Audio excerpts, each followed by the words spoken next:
everybody. Hope you're all doing well. I want to continue this bed we made today, and then go here. There we go. So last time there was only one thing I think where I was in the way for with my camera over here, and it was like when we were solving the note. Yeah. So she should be saying that we are gonna get a screwdriver, right? Eugene must be down in Bernard's office. I should go ask him for a screwdriver. Because Bernard is the maintenance guy, and he was fixing, like, something in Bernard's office. I think something with the window, because it felt like a freezer, and there's, like, a blizzard going on right now. So yeah, it says here too, destination, Bernard's office. According to a note from Linda in a janitor's closet, fixing the broken window in Bernard's office is to be Eugene's highest priority today. Since he's not around, he must be dealing with that. He knows better than to ignore a direct order from Linda. Time to head into the lair of the beast, I suppose. So, yeah, let's, oops. Let's go there. Can I... Is it coming? Oh. There we go.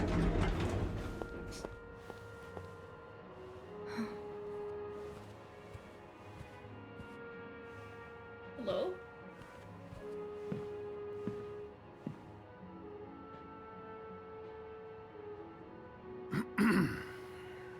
It's, Miss Belivet, isn't it? What? Oh, Roy. Oh, right.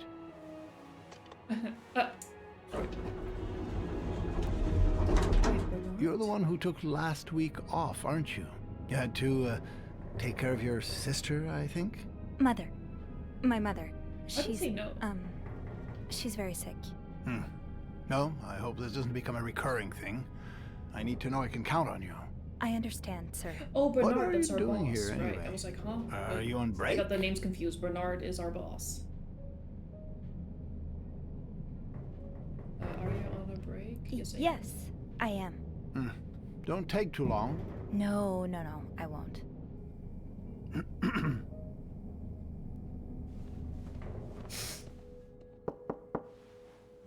I totally forgot, but Bernard is our boss. I got the names mixed up. Well, don't you look mischievous. Hey, Bean. If you're planning to give Bernard a good scare, sign me up. No, I'm looking for a screwdriver. For the vent. Typical manager. Linda asked Eugene to fix Bernard's window. Oh, I see. Eugene? What the hell? You'd better go and take a look. I'll stand guard by the elevator, and make some noise if I see Bernard coming. Okay, thanks. I'll be quick. Oh yeah, Sophie, that's her name.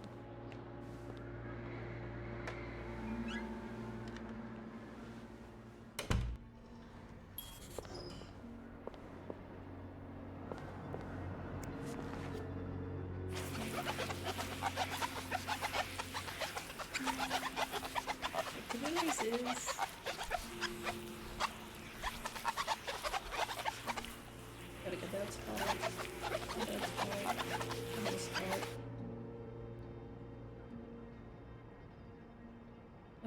Aha!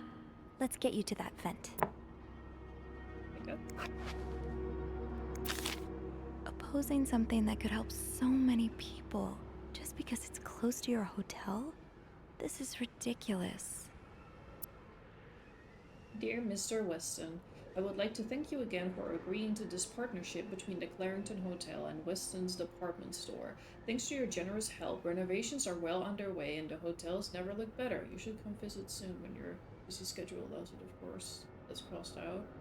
On another note, it has come to my attention that you have formed a group of local businessmen to oppose the construction of the new mental hospital after working so hard to elevate the Clarendon standard. I cannot allow a band of cuckoos to move in my backyard. Should you accept, it would be an honor and a privilege to join your flight. Yours truly, Bernard Leduc.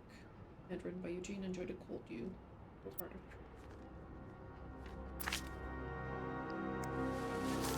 Let's get rid of that. With this blizzard, Bernard's office will be a skating rink by the end of the day. Best to avoid that. This does not look like a nice brotherly check-in. I had no idea things were this bad between Bernard and Raymond. Dear brother, I thank you for your invaluable input, but need I remind you the terms of our agreement? I did my part. I got you out of jail and have ensured that news of your deviate ways would not leak. Now I expect you to keep your side of the bargain and stay out of my way. You are not in charge of the hotel anymore. I have worked relentlessly these past few years to return the Clarendon to its former glory, a great challenge considering the poor state you left it in. I'm glad Father never got to see how you so shamelessly destroyed his great legacy. As for me, I will be dead too before I listen to a single word of advice from you. Sorry. You ask, I lower your prices, but I can tell you I plan on doing just the opposite. My guess will only be La crème de la crème? You put a la before that? I don't know. Your deviate friends can find themselves another place for their sinful debaucheries? What? Debauchery? I don't even know how I pronounce that. Enjoy your retirement. Yeah, it doesn't sound very nice. What about the scratchy cleaning? Yeah, I love it. Oh. Check on room 602, ask Eugene to fix radiator, call Weston's office, apologize to Mr. and Mrs. Drake for Valentine's Ball mishap, speak with contractor about cost overruns, call Weston's office again, decide winner for employee of the month reward. Okay.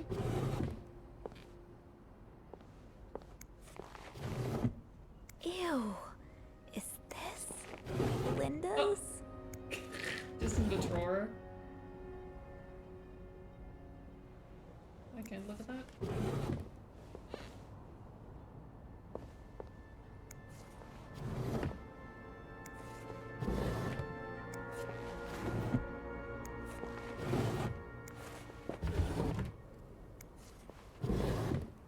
Okay, can't look at any of those.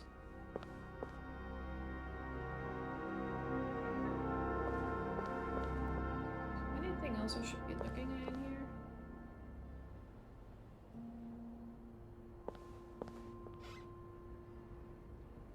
You scared me. I heard something.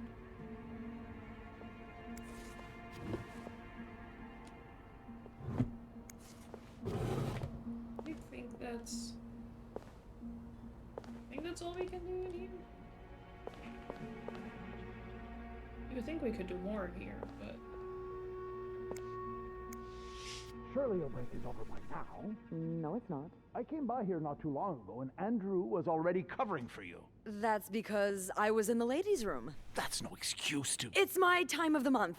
uh, You're married, aren't you? So you know how it is.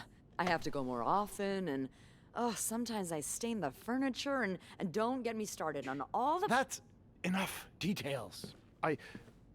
Miss Belivet, what were you doing in my office? it's Miss Roy. I was simply closing the door. Someone left it ajar. Really? But that doesn't explain what you're doing on this floor. You know very well the cleaning staff isn't supposed to wander around the lobby for no reason. You wouldn't be lying to me, would you, Miss Belivet? No. My name is not No, Miss I Belivet. swear, It's my fault. I asked her to come clean up a mess I made. Spilled coffee. Coffee? Oh, Miss Lambert, you're not supposed to have beverages at the front desk. Yeah, well, there are so many rules here, I lose track. Come with me.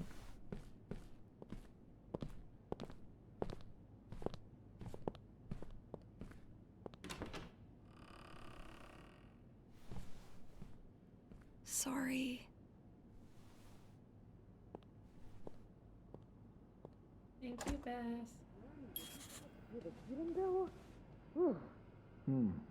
Now, there was a problem with the window, but it seems Eugene's fixed it. Now, as I Shouldn't have was said that you saying, messed up while talking to Bernard, forcing your acolyte to step up and take the fill I'm for really you. Could I have just been disappointed in you, honest? Miss Lambert. When you first started working here, I never would have thought that you had so little decency. Decency's overrated. Personally, I think it gives the lobby a bit of character. Clients love the fact that I embody the désinvolte French woman stereotype. Guests. We call them guests. How many times do I have to repeat it? And Mr. Ramsay sure didn't seem to appreciate... Time to see what secrets that vent is holding. Okay, time to go back to 6. Oh god. On my way down to look for a screwdriver in Bernard's office, I ran into the big boss himself in the elevator. When he asked what I was doing, I quickly came up with a lie and said I was going on break. It was innocent, though. It was innocent enough, as far as lies go, but I wonder if I have been better off by just telling him the truth.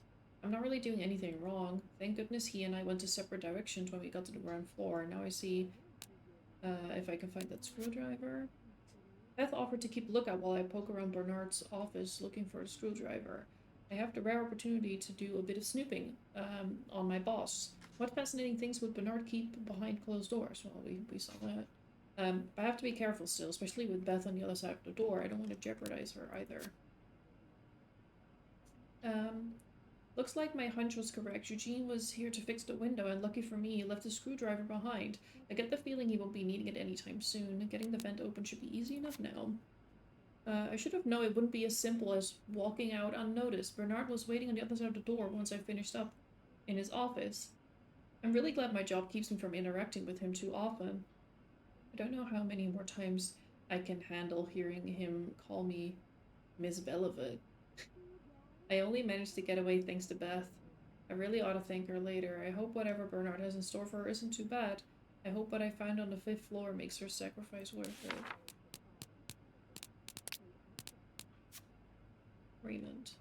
Raymond Leduc is Bernard's brother. Before Bernard ran the Clarington, the hotel was in Raymond's hands. From everything I've heard, Raymond's style of running a hotel was as different from Bernard's as day is tonight. I thought my family was complex, but the Leducs are on another level. Bernard allegedly kept Raymond out of jail and kept any word of his deviant ways from spreading, and for that he expects his brother to butt out of anything to do with managing the Clarington. Poor Raymond, it sounds like he was in a tough spot and Bernard found a way to exploit that.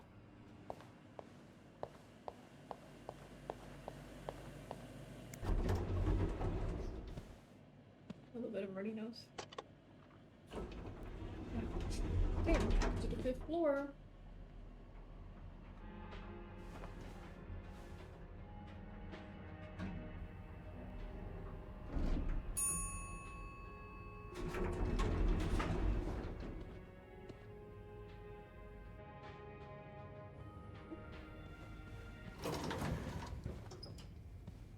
Okay.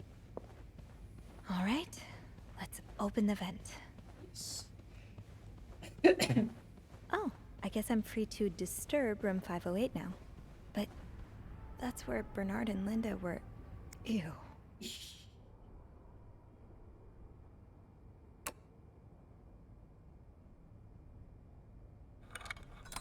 Oh, okay, so I click and I scroll.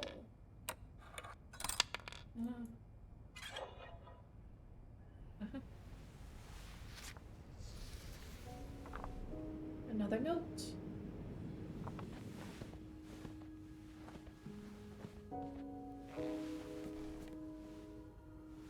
Should we clean the other room first before doing this note? Maybe we should do that. Maybe deciphering that note would be easier if I had more symbols to go off of.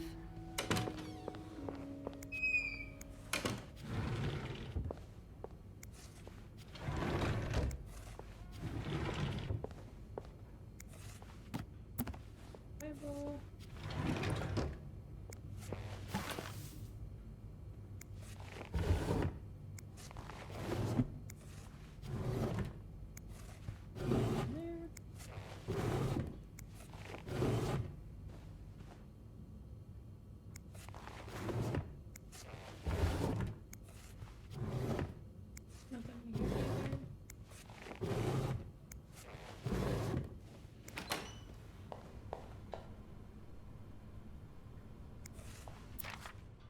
The divorce posters. Mirror is clean. There's towels. That's clean. Rose petals in there. Okay, apparently that's clean too. Codes upon codes, just as that encoded letter promised, there was indeed a note left in the vent, written once again in code. I'm confident I'll be able to decipher this one too. I'm becoming quite the expert.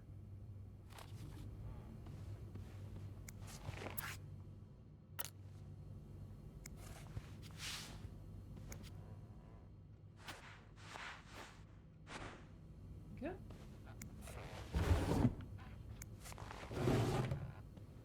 Nothing in there.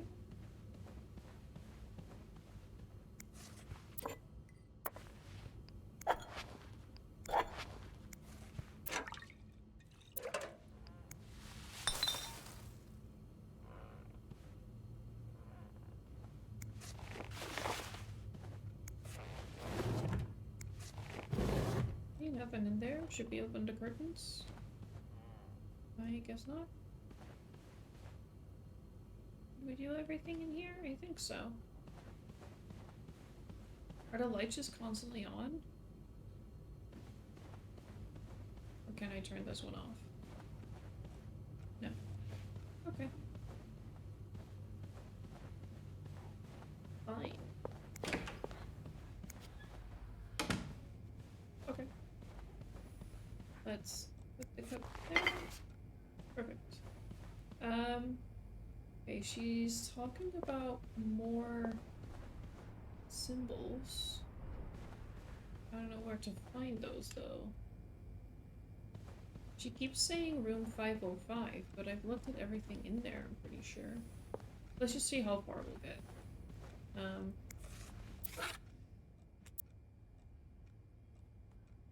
Wait, 508 is a complete. I'm sure I'll find more laundry to add to the pile. How do I vacuum? I want to vacuum. I need to vacuum. It's a complete clean. Oh well.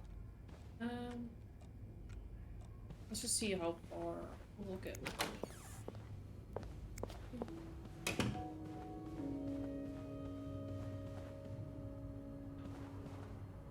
Okay. Let's see. So a normal dash is an M. This was an E. T. Meet me. Unite burn. I think. Let's see. Yes, I do have that letter. I do have the I. Do you have G? Yeah. H. Okay. Meet me in my Thanks for the raid! room. Oh! Hi, Pickle and Raiders. Let me quickly go over here. Hi, everybody. Hi from the pickle jar. Hi. Welcome in, everybody. Let me give you a quick shout out. Yeah, I hope you guys are also all doing well. Let's get back to translating the note. Oh, I'm covering the little note. I realize now. Maybe I should move my camera a little bit. I'm just thinking like there's lots of stuff everywhere always. Maybe up here in the corner kind of is a good place for now.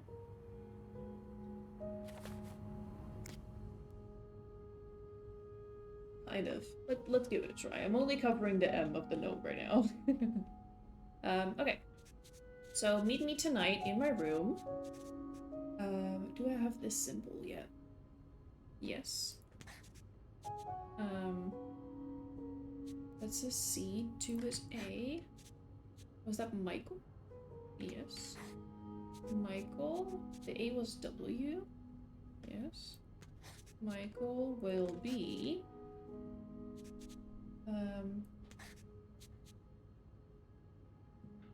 Michael will be sleeping. We I think, need to discuss Meet our me plan. tonight in my room. Michael will be sleeping. We need to discuss our plan. Time to call Beth.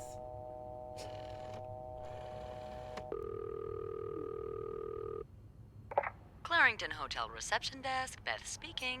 It's me. Oh, hello, Bean. Anything new to report? Yeah, but I also wanted to thank you for saving my skin earlier. Oh, you're welcome. I hope I didn't get you into too much trouble. Well, I did get a little sermon from Bernard. Oh, I'm sorry. Oh, don't fuss about it. He mainly complained about my lack of decency and my abrasive personality. So, the usual stuff, you know? He did keep me in there forever, though. So, tell me it was worth it. Tell me you found something good in that vent. I like being here more. I found another message written in secret code. What does it say? Meet me tonight in my room. Michael will be sleeping. We need to discuss our plan. Michael? Who's that? Another husband? I don't know. It's the first time I'm hearing of a Michael in this story. Let me check the logbook.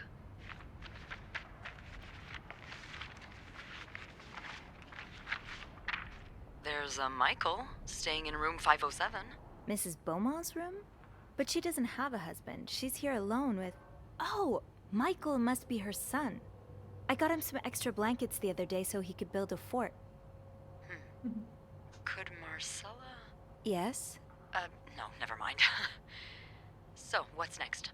I guess I should go have a look at 507, but it's not on my list. There's a do not disturb sign on the door. Well, I could call the room to make sure no one's there. Good idea. Hang on.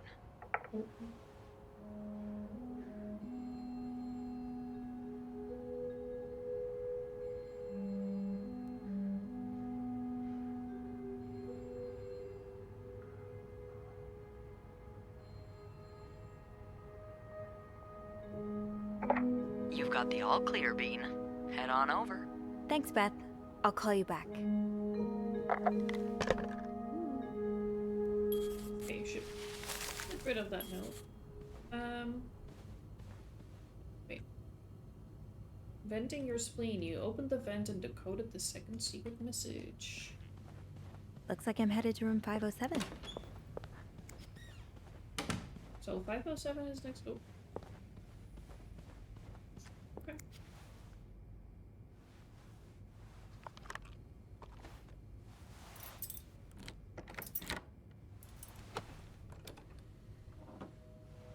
Okay, so this is not on the list, so I shouldn't touch anything. At least not clean anything, like having it look like I've been here.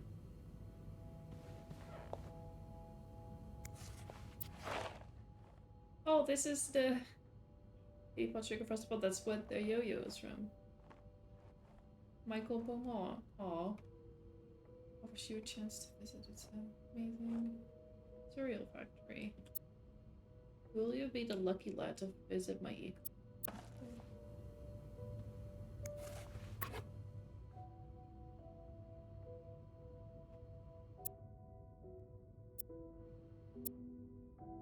You almost look like Marcella. Maybe they know each other? Was empty. The fastest way on the rails throughout the Midwest. So you were eager to set up a meeting, but didn't want anyone noticing. I hope you are all well in spite of circumstances. We've been on the train for 2 days now. It's a long ride, made even longer by the fact I cannot wait to see you again. We are scheduled to arrive in Montreal on the eve of Valentine's Day. I booked room 509 it's a marital suite. When we arrive, please refrain from talking to me until we figure out a safe way to see each other. Say hello to Michael for me, M. Maybe I should get rid of that. Oh, Michael. Adults can be so confusing. I promise It's not you. Dad, I'm sorry, but Mom asked me not to tell you the name of our hotel. She allowed me to talk about our room, though. We have 2 little beds, a radio, and even a television. Mom let me build a fort, and the maid brought us some extra blankets. She's really nice. The hotel is nice too, but I miss home. I wish Mom and you could be happy. I wish everything could go back to the way it was before, but Mom says it's impossible. She says she no longer loves you. Do you think she'll ever stop loving me too? Michael. What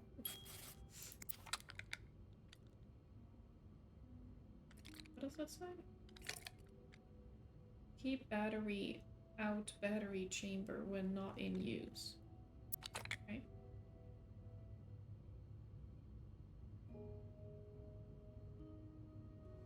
Okay. Funny how some games really stand the test of time. I used to play this with Mom all the time. So a husband can abuse his wife and just get away with it? And people like Linda still think divorce is wrong? Ugh.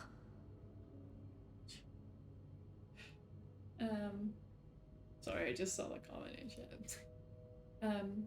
Bridges and Carter, attorneys at law. Dear Anne, I have met with Lewis, and he has asked me to give you the enclosed letter. I think I should reiterate that some of your accusations, such as wife abuse, are not grounds for divorce in Quebec.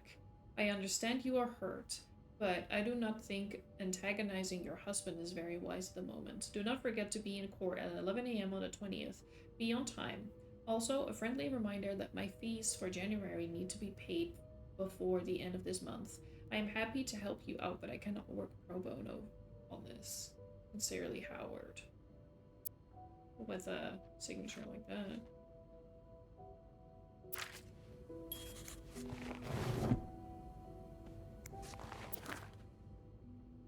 Adam or Eve?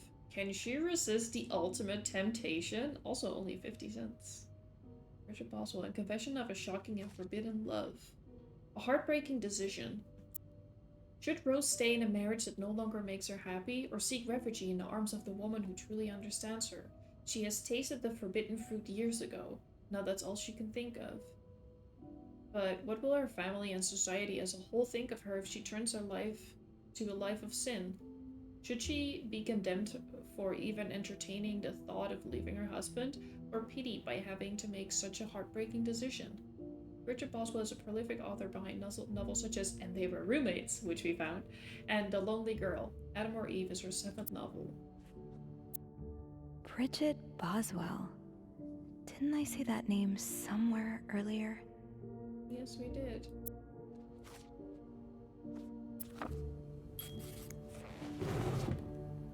Or should I?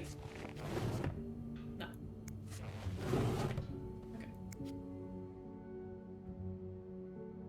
Locked. The key has to be around here somewhere.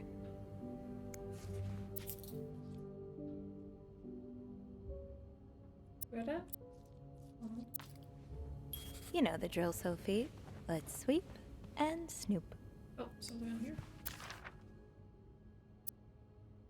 To Anne Bursey, Michael's withdrawal from school. Dear Mrs. Bursey, we have successfully processed your request to withdraw your son, Michael Bursey, from his school schedule and system under the agreement that you will continue his education at home. Following this letter, you will receive the list of books and school materials you need to purchase in order to follow the curriculum from home. The social worker will be in touch to help you understand our milestones so that your son can benefit from our program from the comfort of his home. Thank you for thinking of your son's education, Director Donald Byron.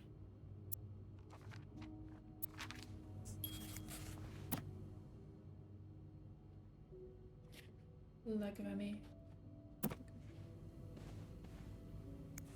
Aha! Keys are Snoop's best friend. Okay. Sounds like this is from your school days, but the name of the sender is smudged. 1945, December 26th. Dear Anne, you were right. I missed the snow already. It's so hot right now in Texas. It's quite a shock after the cool weather of Montreal. My family has never seen snow before, and I could not find the words to tell them how beautiful it is. They don't understand what they're missing. I wish I could build my brother's snowman like the one we built together a few weeks ago. I know it's childish, but I had not had that much fun in years. Christmas was exhausting. 9 days of eating, singing, dancing. It's great fun, but I'm glad it's over and I can rest a little. Of course, celebrations will resume on New Year, but it gives me a few days to relax. To relax? To relax. How are things going with your family? I know you don't get along well. I hope you are still able to have a good time. I will leave for Montreal on the 8th.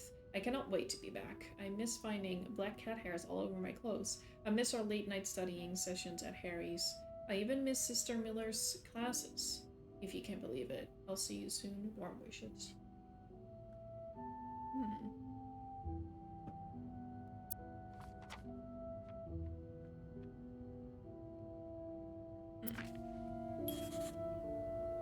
Little days of letter paper, yeah. Was there something in here? Okay.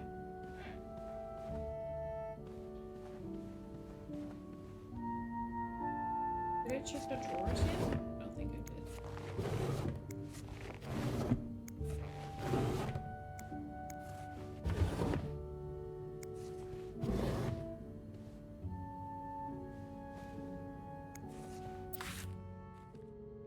Okay, she's a smoker.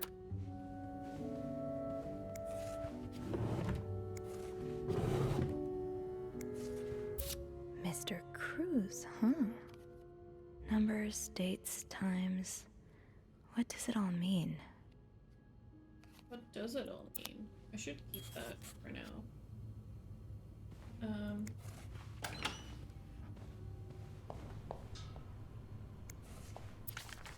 He's all but outright threatening you. Oh, I hope you can stay as far away from him as possible. I just met with your damn lawyer. You've got some balls to accuse me of all that. As if you were so irreproachable yourself. Do you think I don't know where you spend your nights? But worst of all is that you won't let me see my son. You won't even tell me where he is. If you think you have a chance to get custody, you really don't know me well. I won't let you take Michael. I won't let you take Michael away from me. Take Michael away. Ugh, I can speak. Right? With the urge to lean, but I shouldn't. Don't know. Looks like someone grew tired of looking at your face, Mr. Beaumont.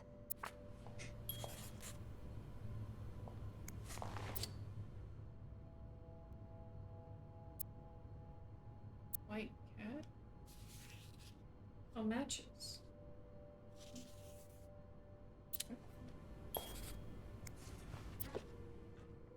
Aw, no boat. Why would I throw this away?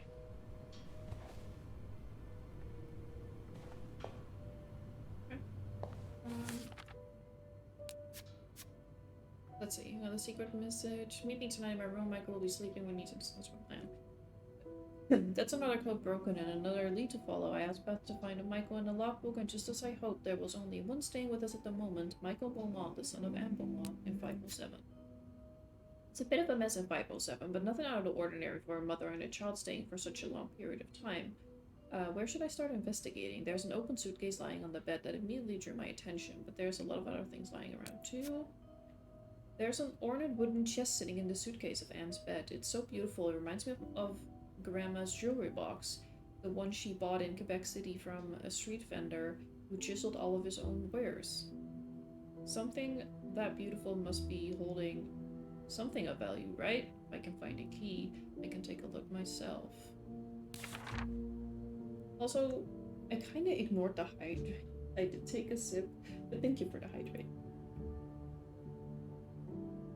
And I encourage you guys to stay hydrated as well. Okay, so let's see. So we have Anne Beaumont. Aw. Anne Beaumont is one of the two guests staying in room 507, the other being her son Michael. She's a divorcee. I don't know how that information got out for the first time, but since then Luna's made sure we wouldn't forget it. Anne's stay at the Clarington has been a lengthy one, and it shows in her room. Open suitcases, stray coffee cups, a pillow fort, it's all very lived in. Not a lot of guests get as comfortable as she and Michael have. Maybe I'll be able to find out just why she came to Declarington and why she's yet to leave. Oh, poor Anne. It doesn't seem like her divorce has been an easy battle, or a cheap one. If Mr. Beaumont is abusive like she told her attorney, then it's even more important that her divorce is granted as soon as possible. Is that why she's hiding out at the Clarington? Mr. Beaumont is not a calm individual from what I gather. I'm glad Anne put some distance between them, and I just hope she can find a more permanent solution than this. A line from Mr. Beaumont's letter stood out to me. Do you think I don't know where you spend your nights? Where do you spend your nights, Anne? I don't blame you for spending them away anywhere from... What? I really can't read. Anywhere that's not with your bore of a husband, but the question remains, where is it that you go? There's a framed picture of a group of girls on Anne's mantle. I'm guessing this is a class picture of Anne's. 11 years later, and she's still beautiful, but a little weathered maybe? Life hasn't been so easy for her after all. And then we have Michael. Aw. So, Michael is Anne's son. I thought his name was Mitchell the entire time. Probably because anytime we've interacted, he's been either racing down the hallway mid-sentence or talking through a mouthful of sugar-frosted pops. No wonder I didn't recognize the name at first. I think Michael must be around 8 or 9. He's a sweet little boy, and he's grown on a lot of mates here. Since we've been seeing him for around a month now, I think a lot of us will be sad to see him go.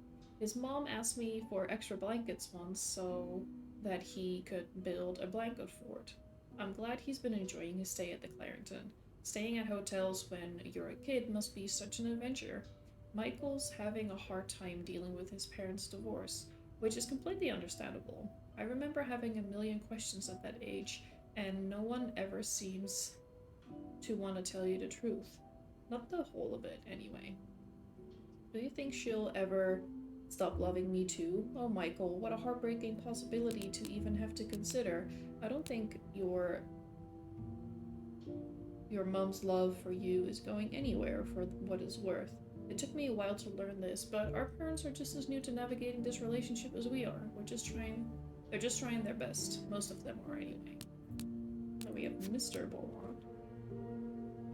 Anne's husband, for now. Their relationship is not in a good place, to put it lightly. It seems his wife fled with their son and is now trying to divorce him. Mr. Beaumont is clearly hurt, but a wounded, cornered animal can just be as dangerous, if not more. I hope there's nothing behind his threats, but knowing that Anne and Michael have had to hide out in a hotel for a month isn't encouraging. Michael and his father are still in contact, judging by the letter Michael's been working on in his pillow fort. I suppose there's the tiniest bit of relief in knowing that he and his son have a good relationship, but Michael can't possibly have the full picture of his parents' relationship and all of its complexities. It's easy to put a parent on a pedestal after knowing the full extent of who they are. And then we found a few things. Okay.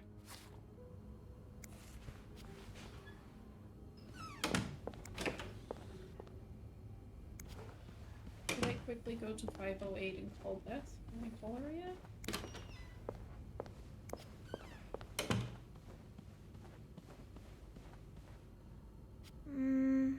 I should wait till I have more to report before calling Beth. I think I can open the chest now. Oh, I thought we only had one key.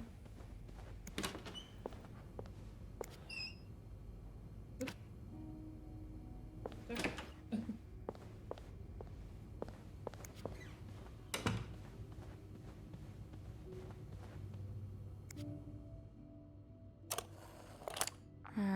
I'll need another key to unlock this.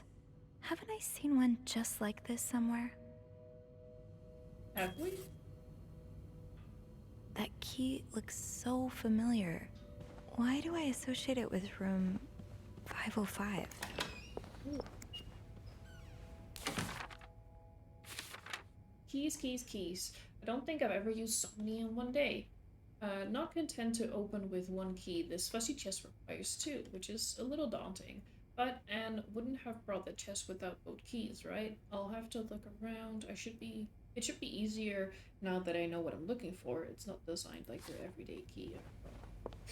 Okay. 505. Have we seen this somewhere? Oh yeah.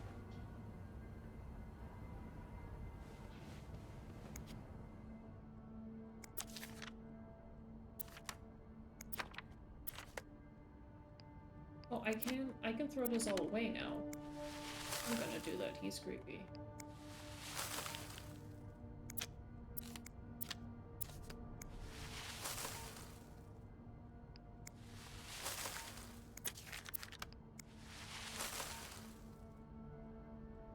I don't know what that means, but we'll get rid of that as well.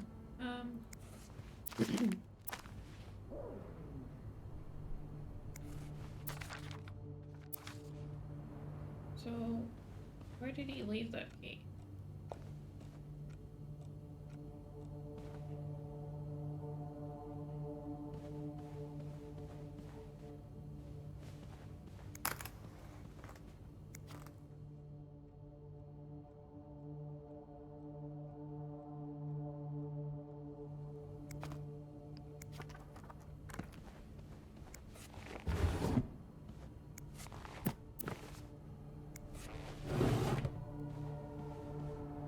I don't think I'll need this again.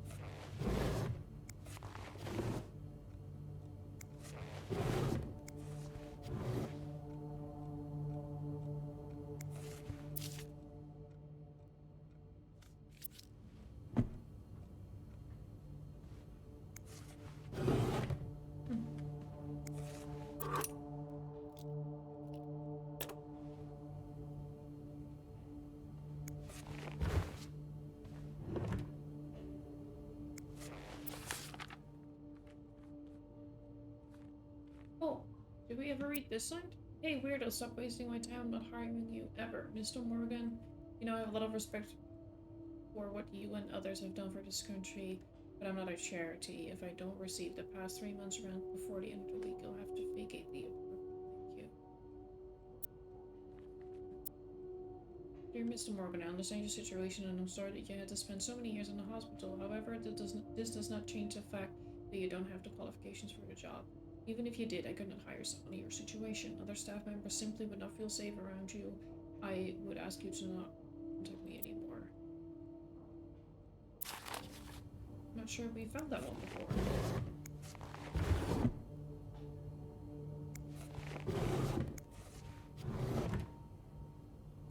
Where's the darn key?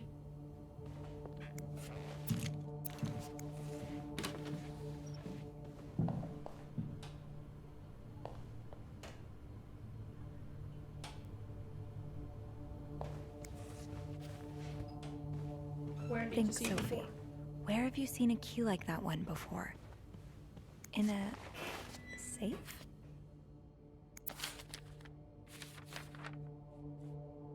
Did we?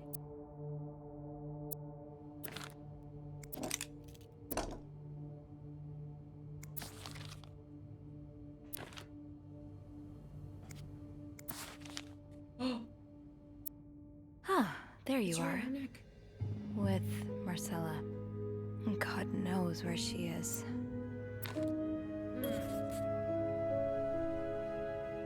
Clarrington Hotel reception desk, Beth speaking. Hey, Beth.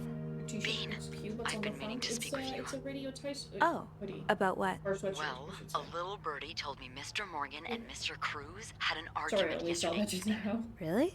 Who's your little birdie? Jacques. Apparently, it got so heated he had to get But involved. if you're still And listen here to and this. curious, it's It a sounds radio like we were Tyson on the section. right track, because he heard a particular word thrown around quite a lot. Yeah. Wanna guess what it is?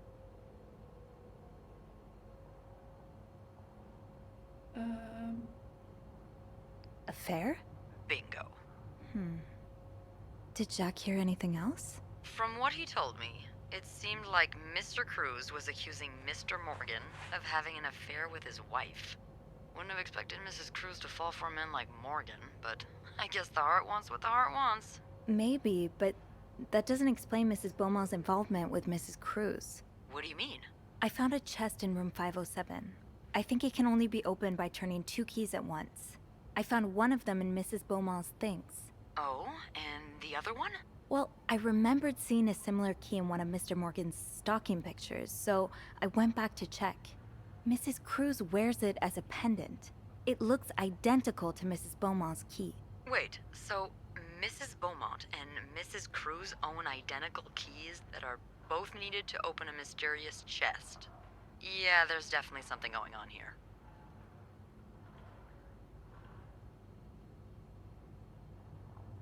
Ooh, answer's probably lying. That chest, maybe they're just good friends. I think they're having an affair. I mean, we're not sure. So let's say. Yeah, but the answers probably lie in that chest, and I don't think I'll be able to open it. I've looked around room 509. I would have seen the second key if it was there. Mrs. Cruz must have left with it this morning. Yeah. We were so close. I can't believe it all ends here. Well, hold on. I may have an idea. Get me a candle and some plaster, and maybe I can do something about that pesky chest. How? I'll tell you later. Just find me those things and I'll meet you in the basement as soon as I manage to leave my post. All right. Thank you for not giving up. Come on, you know I wouldn't let you down. Oh.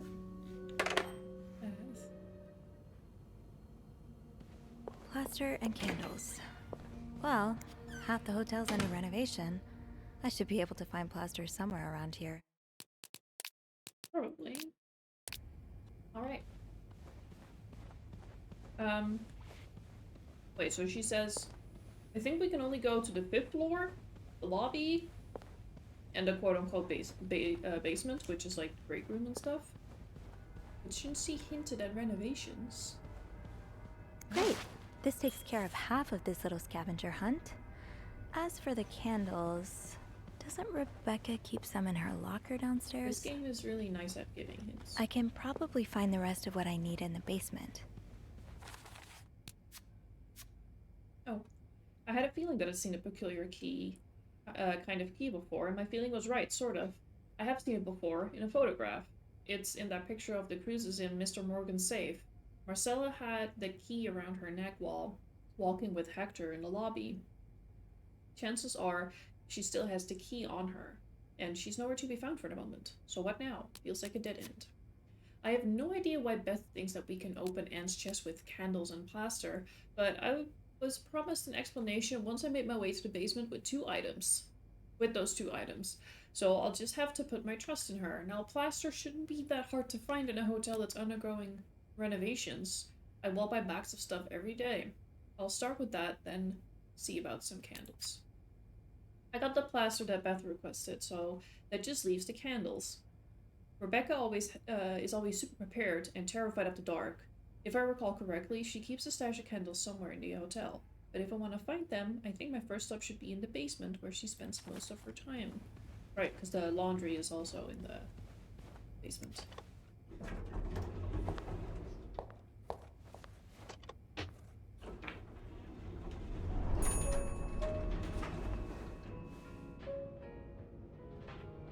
Right.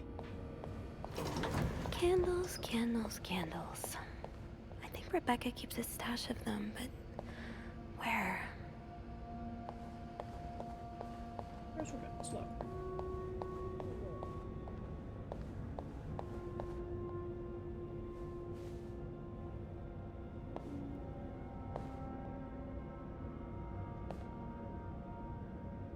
Rebecca? So you do have a stash of candles, but where is it? Have you not looked at this note before? Rebecca, The kitchen is out of power, again, and I can barely see a thing. Bernard wants us to continue working, but I'm not risking chopping off my fingers for that blowhard. Didn't you start hoarding candles since the last power outage? I remember you saying you never wanted to be caught in the dark basement again. Where's your stash? It's urgent. Please, Bobby. Rebecca, the VIP guest in room 602 is getting on my nerves. He keeps ordering food that's not on the menu. We don't usually do special orders, but Bernard was adamant that we make all of his wishes come true.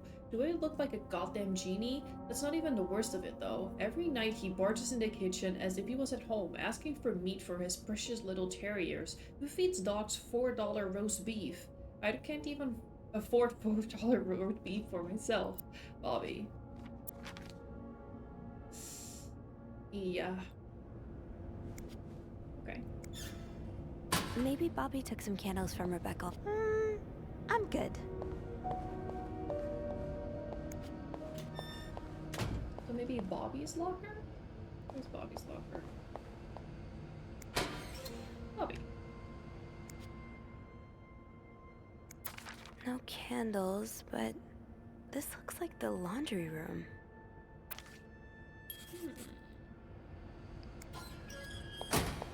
Let's go to the laundry room. Have I checked the break room? I think I left my keys there during my break. Oh, we should go there first. Ah, break room is open.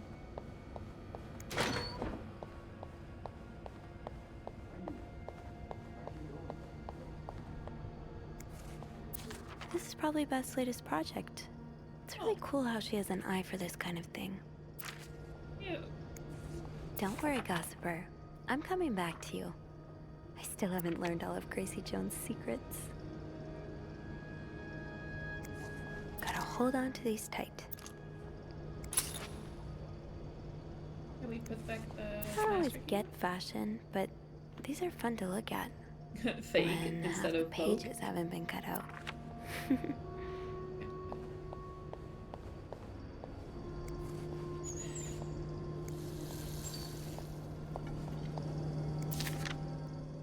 To whoever keeps stealing my lunch, I want my Tupperwares back, Susan. Never.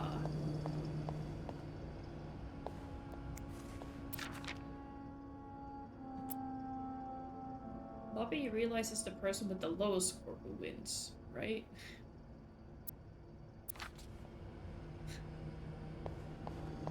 Okay. Anything else? Have you heard there's a famous movie director staying in 602? Jay. Yes, I was there when he checked in. I don't know who he is, but he must be pretty important because Bernard was almost licking his boots. He even let that man bring his dogs to the hotel. S. Is he shooting a picture of Montreal? J. I've heard he's a hero and a scout, but I'm not sure what it means. S. Maybe he's making a picture on Boy Scouts. J.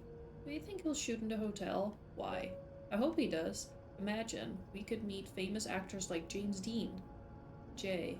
Let's hope this director has supernatural powers because Dean is very much dead. Why? What? James Dean is dead? J. So this must be Jacques, Susan, and Yvette, probably? Andrew's Book Club. Oh, they wrote it on the back of one? Okay.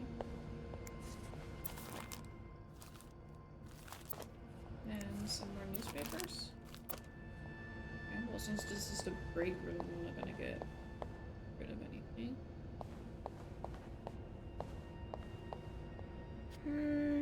Now's not tempting, but every penny adds up, Sophie.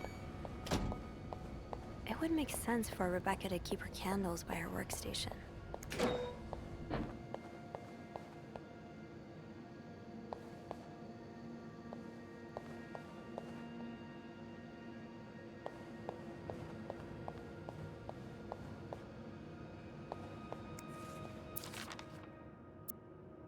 Rebecca, the washing machines are not broken. The problem comes from the pipes. They're completely frozen. It's only a matter of time before they burst and flood the entire basement. I've warned Bernard about this issue last winter, but of course he only cares about renovating the parts of the hotel the guests could see. Behind that nice facade, everything is crumbling. I'll see what I can do, but it's not maintenance we need, it's a freaking miracle, Eugene.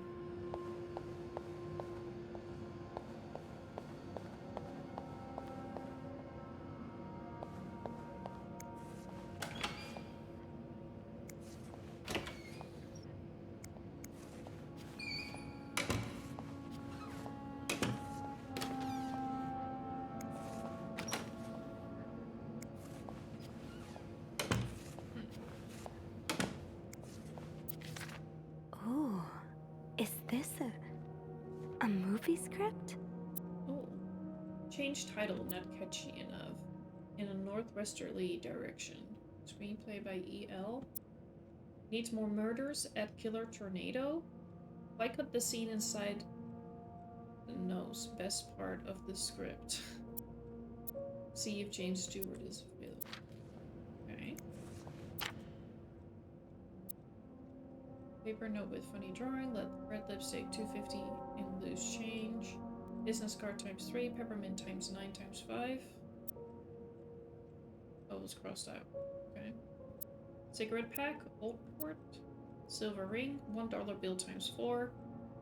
Green pen. Movie script. 20 cents in loose change. Cigarette pack. Red lion. Paper note with numbers. Black pen ×2. 135 in loose change. Oh, that's maybe what she found in the laundry that she's doing.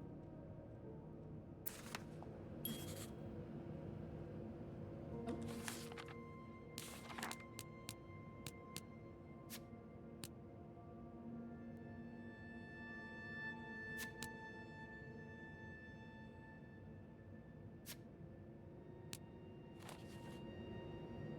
Important? I got the plastic bathroom closet, it just leaves the candle. I think we're okay with that.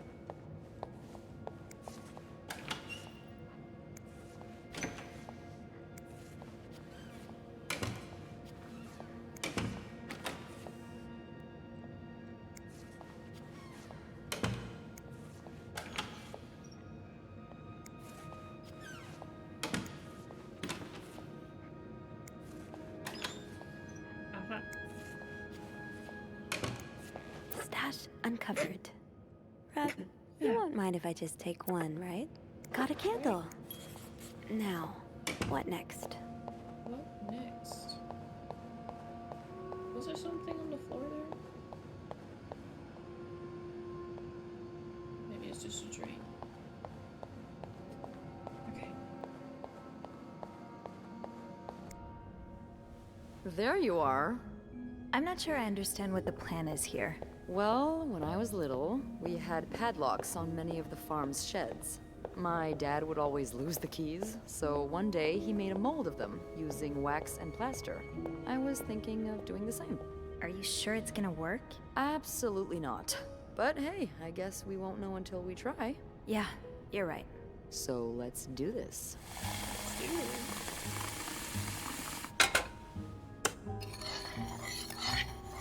Okay, to start, we need to pour the wax from the pot. What?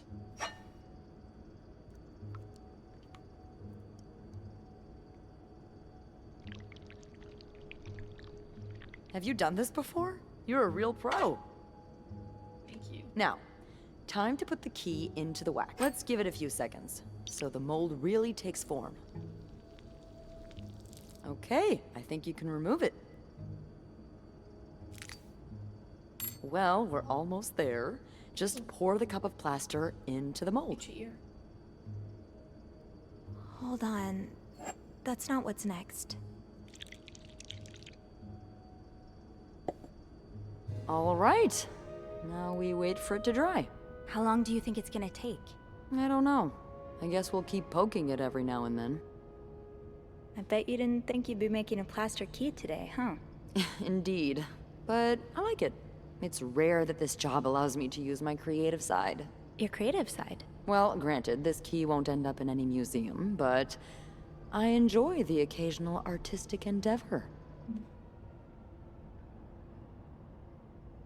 Like collages? That one's yours, right? Yeah. I like to take fashion magazines and fix their lack of vision. Their lack of vision? I just think that fashion designers have been getting pretty lazy and bland lately. Don't get me wrong, my own creations are often a mess. But I like to think I'm good at editing. Putting things together to make them shine. I promise, underneath this terribly designed uniform, there is a girl with taste. Don't doubt it. I believe you, but I've never actually seen you outside of work. Oh god, that's true. Well, we have to remedy that. Now that we're solving a mystery together, we may as well grab drinks too. What do you say? Yeah, Good. we should. I don't know why we never thought of it before. Well, it's this place, you know? When your shift's over, you just want to forget everything about it. Yeah, I know what you mean. But some things are worth remembering. Hey, look! I think it's dry. I can't believe it worked. I could not have done this without you. Yeah, probably not. Not most of my hair. Well, I should get back upstairs before Go get Bernard girl boss notices my again. absence. If he Yeah. hasn't already. Let me know how it goes with the key. Oh, and be careful while turning it, okay? You wouldn't want it to break inside the lock. Yeah, I'll be Like careful. I said, I'm still getting Thank you used for to the everything. earbuds, and they No don't problem. really fit my ears all that perfectly, so sometimes I can accidentally start the music.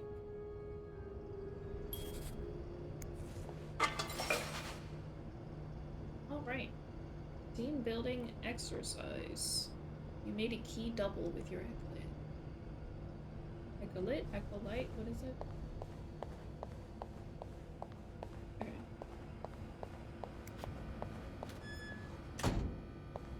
Should I return the master key already?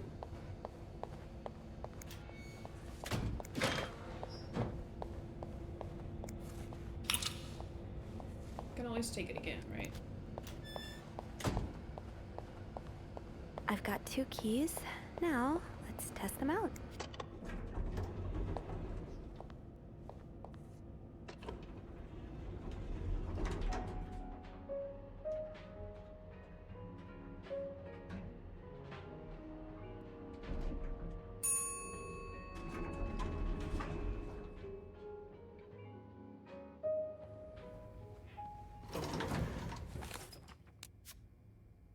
What's the process?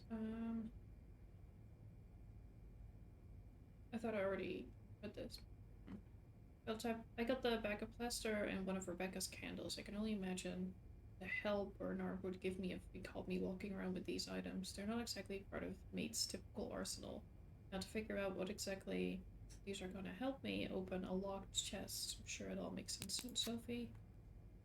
After I got the candle, I met up with Beth in the break room, and the plan was finally unveiled.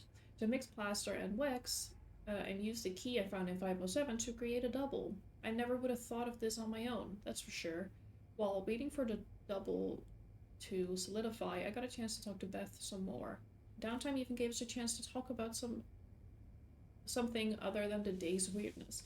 Of course, now I have to go test our handiwork. Back to Anne's room.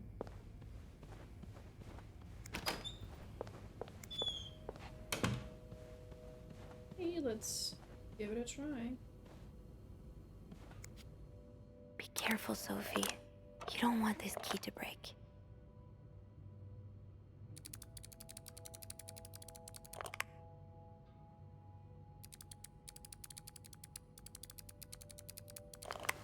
That's a little heart. Oh, it plays music too?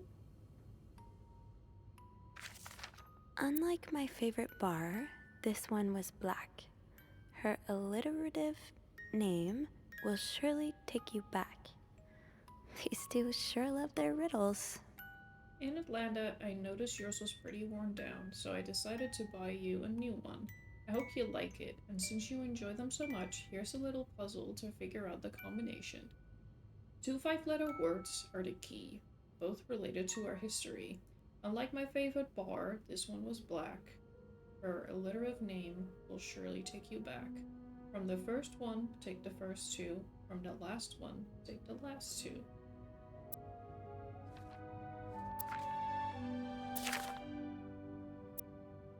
I hope you get better. Try to rest today. I will bring you hot soup after class. Oh. Huh. Marcella invited you to the movies. Let me guess. You said yes. The Postman Always Rings Twice is playing at Lowe's Theater tonight. It's based on a novel I read a while back. I'm sure you would love it, seeing as you like crime stories and murder so much. Nothing creepy about that. Will you come with me? M. On movie tickets is Lowe's Theater, Montreal, Canada, 25 cents, and mid-one, 25 cents.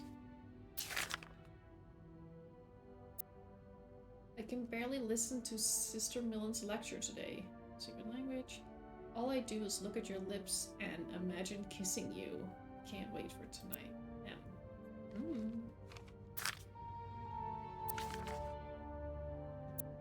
August 11, 1946. Dear Anne, I have just heard Doris Day on the radio, and it made me think of you. I know how much you love Sentimental Journey, counting every mile of railroad track that takes me back. Last time I was in Texas, it felt like coming home. Now, strangely, I feel away from home. I wish you were here with me. I always feel at home in your arms. I can hardly believe it has been 5 weeks since we last saw each other. Sometimes I wonder if I might be going crazy. You're always in my head. Everything reminds me of you. Not only songs on the radio, but silly things like flowers in our garden that smell of your shampoo, or when people say the word darling. I can hear you say it with your lovely French accent. Darling. My family seems to have noticed my odd behavior, but of course I cannot tell them about you. Even though I wish I could, I feel like climbing on the roof of the tallest building in Austin and shouting my feelings for you at the top of my lungs. God, I sound like a giddy teenager in love for the first time. Maybe I am. Sometimes I'm scared that all this time with you was nothing but a dream too good to be true. I'm afraid that when I return to Montreal, I will realize you never existed, and if you do exist, you don't remember me. I wish I had a picture of the two of us so I would know for sure it was real. I long for your embrace and the taste of your sweet lips. I love you, M. And they were roommates.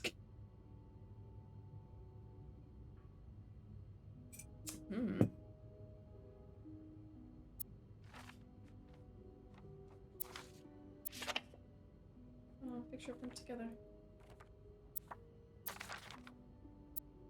December 29th, 1947. Dear Anne, I'm sorry it took me so long to answer your last letter. Has it been 6 months already since I left Montreal? As you always say, le temps passe si vite. I can't speak French. My parents are glad I'm done with my studies. They always thought it was a strange idea for me to go to university. Now they want me to find a husband and have children like any other woman. I think I will. These past few months, I had a lot of time to reflect on our relationship. You know my feelings for you, and I hope you never forget how much I love you. But we cannot hide our heads in the sand any longer. We were lucky our story lasted as long as it did, and foolish to think it would last forever. Our love is forbidden, and hiding it from my family is proving more and more difficult every day.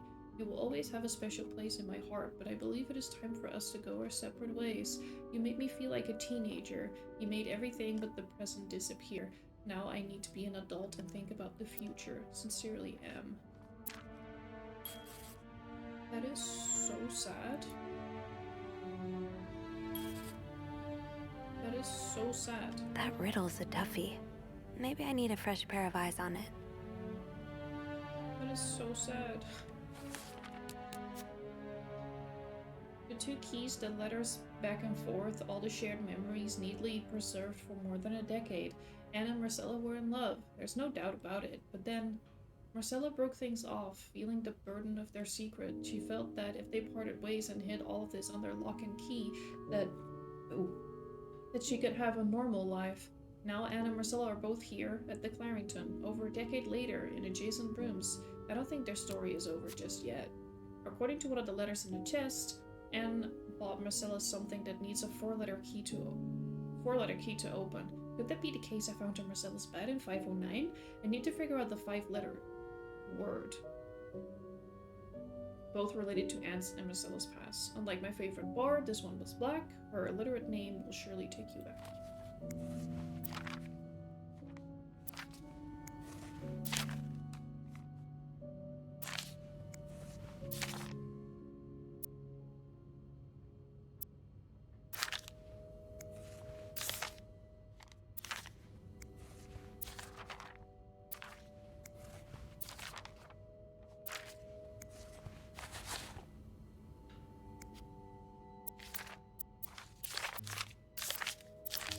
Let's take them all out. I didn't mean to do that.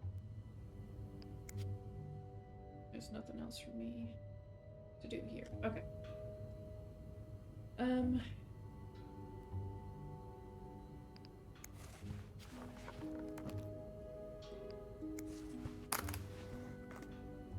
Okay.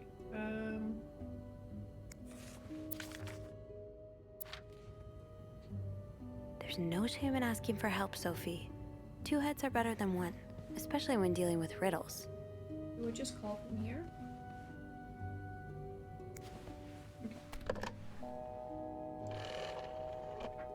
Yeah, that's rough for a time like that. That you can't. Clarington really Hotel reception desk. Beth speaking. openly. Hey, Beth. Got a minute? For you, like, love always and be been. seen with the person I that opened the you chest in room 507. You did? Damn, I have to admit I didn't Oh, really yes. believe in our little plaster key, but way to go. Yeah, I'm kind of surprised as well. It's quite sturdy. So, spill it. What's in the chest? A riddle. A riddle? I think it was written by Mrs. Beaumont for Mrs. Cruz. And I think the answer will give me the combination for a case I found in room 509. I could use your help with it, though. Oh, God, I hate riddles. Well, let's hear it. Which part is causing you trouble? Unlike my favorite bar, this one was black. Do you know what this could mean? You said Mrs. Beaumont wrote the riddle, right? Yeah, but I have no idea what her favorite bar is. I think I do. Really? How? That's a story for another time. But if I had to bet, I'd put my money on the white cat. The white cat. I think I get it. Well, that wasn't too hard, was it? Is there anything else? Here's another one. Her alliterative name will surely take you back. Alliterative what now? Andrew, you're a nerd. What's alliterative? Hey, just because I read books doesn't mean I know everything. Uh-huh. Okay. It's a series of words that start with the same sound or letters. Thank you, darling. Did you get that, Bean? Yeah, I did. Wait, I didn't pay attention. What did he say? No, stop! I activated the music again. But that could mean a lot of things. I'm not sure where to look. I didn't really hear me what she neither. said. Tell her to look for a name and surname that both start with the same letter. Maybe it's someone famous, like a writer or a singer. Huh. You got that? Yes. Ooh. Thank him for me. Will do. Anything else I can help you with? So they just start with the No, same that's letter. all. Okay. thank I you. think Don't mention it. I'm just glad I could be of some help. Call me after you open that case. You know I maybe will. The author of the books that they read? What's her name again? Rashid Boswell.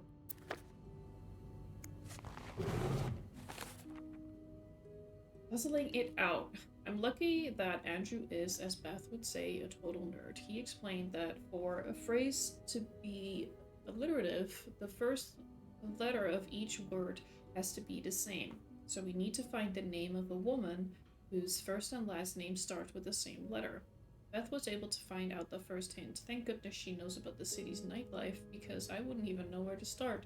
She suggested Anne's favorite bar might be the White Cat, so I need to find something that reverts to its opposite, a black cat.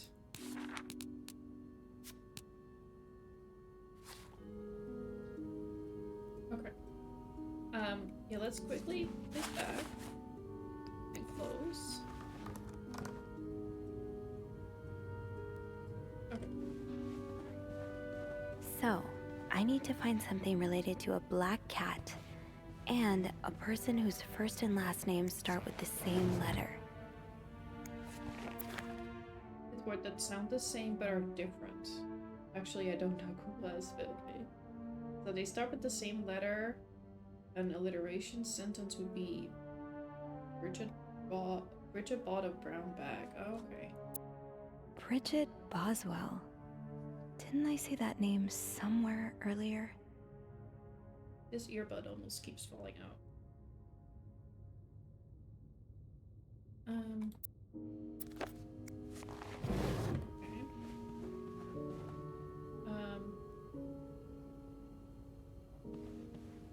What's this?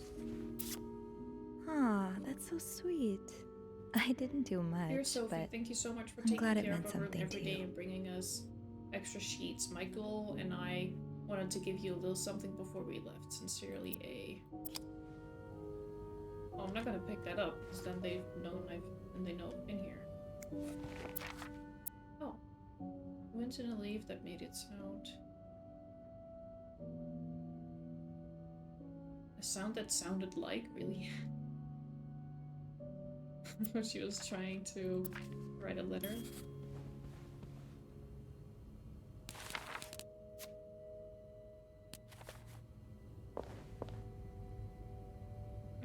So, I need to find something related to a black cat and a person whose first and last names start with the same letter. Black cat. In here? Or...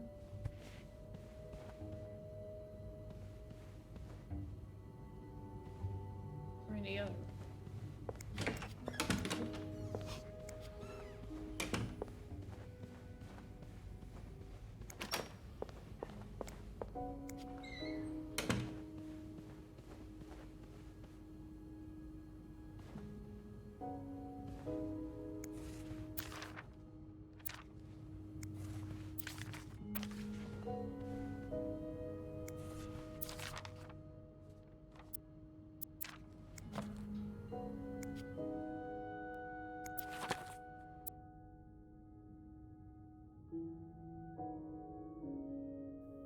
SW. Looks like you had a few appointments with him, Mr. Cruz. Or her.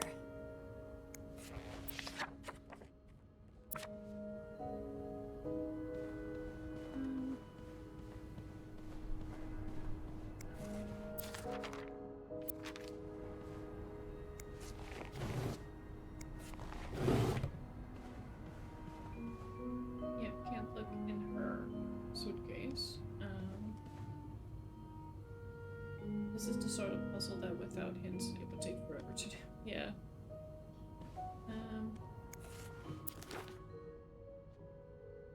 Margot B.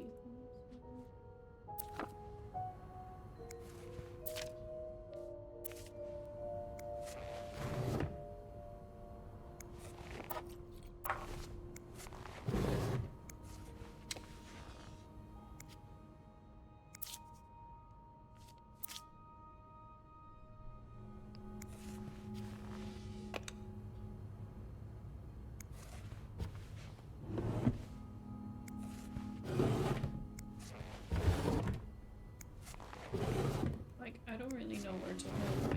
If it's her room or if it's this room. I can't remember seeing anything like that before about a black cat, but again, we've looked at so many things. I don't even know.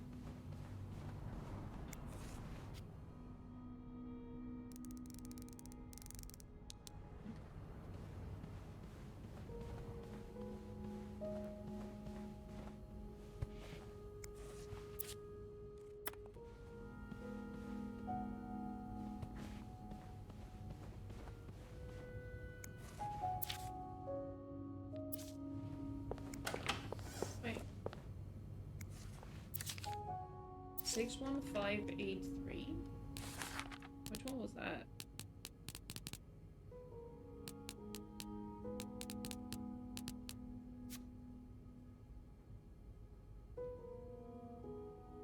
Paper note with numbers.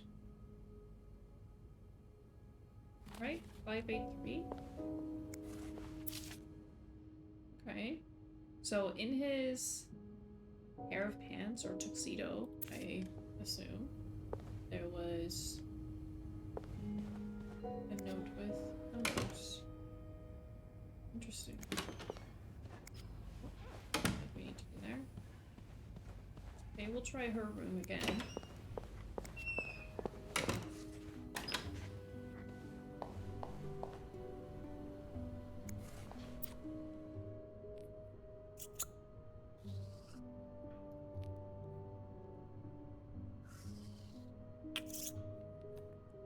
Pretty color.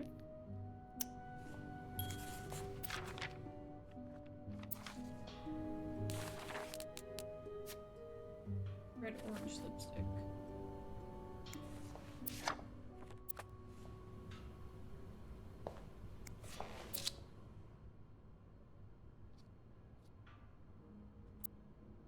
Wait, the white cat.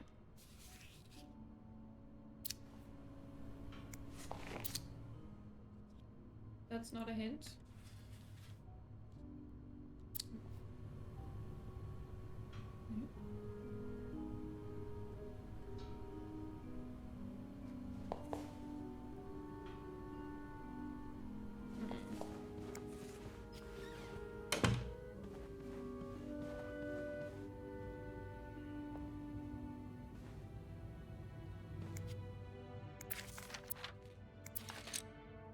Rainbow 10 colors.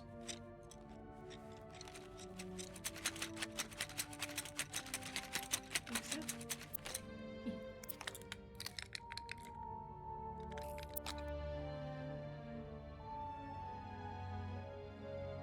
Okay.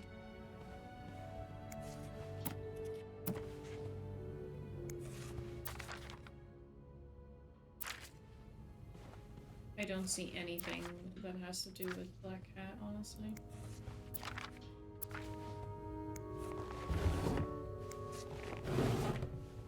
I have no idea. Didn't see it on any of the notes.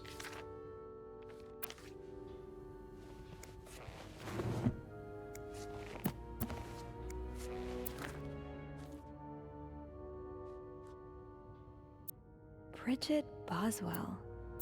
Didn't I see that name somewhere earlier?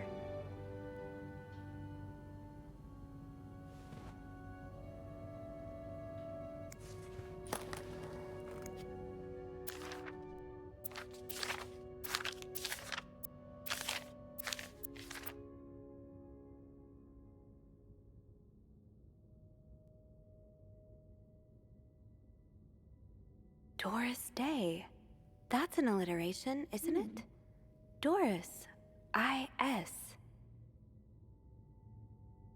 Oh. Doris Day. Guess that's the only That's thing an I saw. alliteration, isn't it? Doris. I-S. Okay. Unlike my favorite bar, this one was black. Her alliterative name will surely take you back. These two sure love their riddles.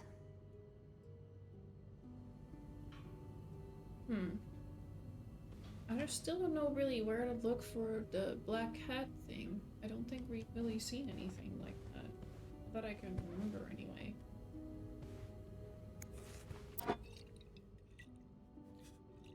Randy? Okay. Hi Johnny, thank you so much for lurking. I appreciate it and hope you're doing well.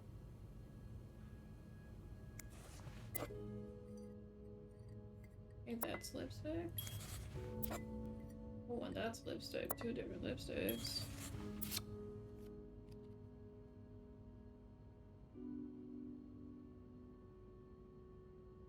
Or is this the note with numbers that was in his laundry?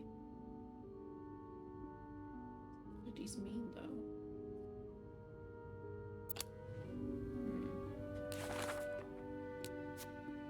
Violet lipstick stain, orange red lipstick stain. Yeah.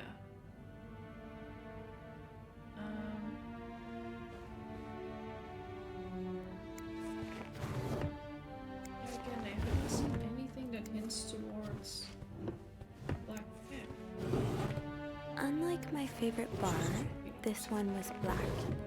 Her alliterative name will surely take you back.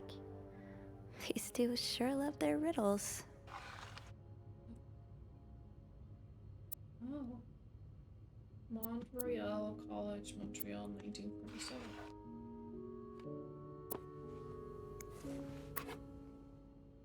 I can't open this one.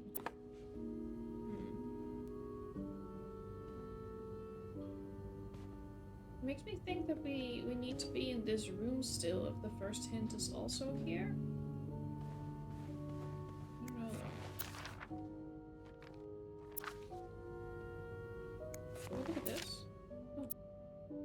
You don't need to know my name, but you've seen me. I've recognized that look in your eyes when you checked in.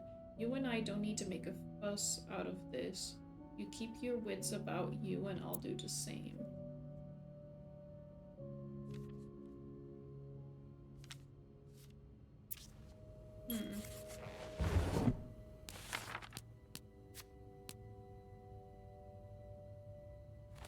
Interesting.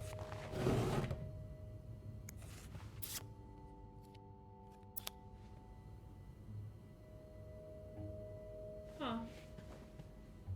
I really don't know where to look. Anything behind here?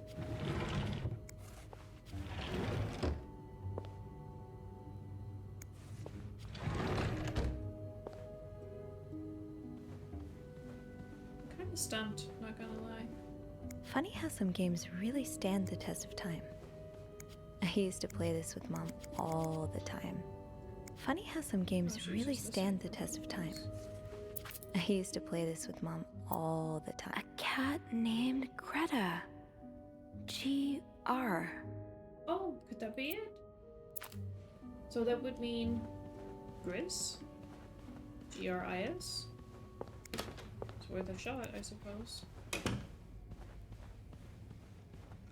So GR from Greta and IS from Doris. Agree? Could that be the code for the case on the bed in 509? Sure. It's worth a try.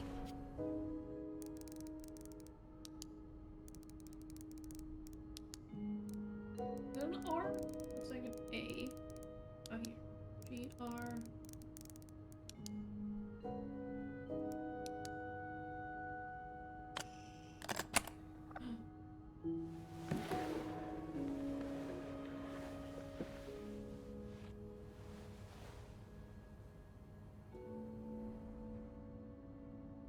It's a typewriter. My type of writer. You solved Anne's riddle and opened the case in 509. That novelist, Bridget Boswell, is actually you, Marcella? Marcella wrote those books? Dear Marcella, or should I say Brigitte? Or Bridget. You know I prefer a good old crime story, but last week I came upon a romance novel with an intriguing title, and they were roommates. I bought it on an impulse at a train station, and read it from cover to cover during the journey. Can you imagine my surprise when I recognized our story? You may have changed the names and locations, but all of our moments are there. Our endless discussions in the dorm room, our first date at the theater, our trip to Quebec City. You often said writers are thieves, but I never fully understood until now. It has been almost 10 years since I received your last letter, the letter that pointed our relationship as nothing more than a summer fling. At first I could not believe you had written those words. Then I waited in vain for your answer, and had to accept your love for me that had never been real. For many years, I was broken-hearted, angry, confused. I questioned the nature of our feelings, of our attraction, and made many wrong decisions. But this book, your book, am I foolish to think it's proof you really loved me? In any case, I hope you're well, and I'm happy to see you accomplish your dream of becoming a writer. How do you say that? Transcends... Très... Sincèrement? I don't know. Hey. Oh, that's so sweet. So Marcella is the writer of those books, just under an alias, so nobody would know. And their stories about them. Oh, that's so cute. Oh, Anne. Murder might be a bit much, but you deserve some kind of justice. Oh. Dear Marcella, I didn't expect you to reply to my letter, but I'm happy to see I was wrong. Your words have comforted me in a time of great distress. If only Louis was half the man you say Hector is. He has quite a temper and hits me frequently. I'm willing to put up with it as long as he doesn't hurt Michael, but there are some days when it becomes almost unbearable. The other day, I dreamt of our first date. We were watching The Postman Only Rings Twice again, and suddenly we were in the movie. You were Lana Turner, and I was Joan Garfield, and we were both plotting to kill my husband. I hate to admit it, but I almost hope it was premonitory. Premonitory? I can English. To answer your question, I do still have our box. My brother is currently in Atlanta for work, and I was thinking of going to see him with Michael next month. If you are able to meet me there, we could open the box together. Open the box together and laugh at the silly things we thought important all those years ago. I hope to hear from you soon. A P.S. Do you remember that secret language we invented in Sister Miller's so Sister Millis couldn't understand the notes we passed during class? I still do. I do like a happy ending. I just hope that's where your story is headed. Dear Marcella, thank you for sending me a signed version of your latest novel. I think it's your greatest work yet, but I do have a few comments to help make the next one even better. First, I believe Rose would be more concerned with what she deserves than what her husband deserves. He may not deserve the pain she will cause by leaving him, but they both deserve... Oh. Isa, thank you so much for the 19 at tier 1. Thank you so much. 19 months, wow. That was loud, my bad. Oh, it wasn't that loud for me. My earrings, yeah, do you like them? They're little ice creams. Yeah, I was just saying at the start of the stream, I'm trying the earbuds. And so far, I think for you guys, it shouldn't be so different. For me, obviously, the audio is a little bit different. But I think it should be okay for you guys. And, yeah, now I can wear earrings. That was kind of the point of it, and like do something with my hair, but I just took a shower before stream, so I didn't really do my hair. But yeah, thank you for the 19, and I know that you're not watching because of spoilers, which is totally understandable, but I appreciate you popping in. Mwah. I'm enjoying the game, yes. There's lots of juicy details that are unveiling. One day I want to play this myself. Yes, yes, yes. No worries at all. Thank you for popping in. I appreciate it. And once again, thank you for gifting this game. I am enjoying it. And now shoo, because I'm gonna continue reading. My earbud keeps falling out. That's so annoying. Okay. Oops. Let's see. They both deserve to be happy, and they won't be as long as they remain together, as long as she doesn't listen to her own needs. Also, I think it would be great if your next novel ended on a more positive note. Imagine if Rose left her husband and rode into the sunset with Eve. Imagine if they went to New York or Los Angeles, someplace where people like us are tolerated. Imagine if they got to have their happy ending. It would be the best story ever. I hope you consider it. I'll just by myself again, like last time when I recommended a game and accidentally watched the whole thing, not realizing it was that game. Yeah, I remember that. It's okay. Thank you, thank you. I'll see you soon. Everyone's spying on everyone else, yeah. P.S. I know you say invisibility protects us, but don't you just wish to be seen sometimes? Wouldn't you like people to know you are Bridget Boswell? To recognize you on the street, to recognize you for your work? Why not publish your next novel under your own name? Oh, so you came to Montreal under the pretense of celebrating your wedding anniversary, but all along, you meant to reunite with Anne. Oh. Dear Marcella, I left the house. I left Louis. I couldn't take it anymore. I couldn't lie anymore. How do you do it? How do you manage to live a double life? To hide your work and your novels from your husband? I had so much less to hide, and yet... Michael and I are staying at the Clarendon Hotel until we can find a place to stay and a divorce is done. I don't know how long it'll take. Could you come and see me in Montreal? I really need you by my side right now. P.S. I wouldn't put it past Louis to scour every hotel guestbook in the region looking for me under his surname, so I've registered under the name Beaumont.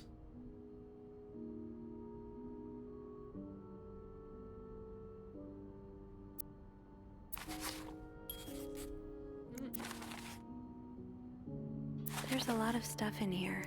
I don't think I've looked at everything yet.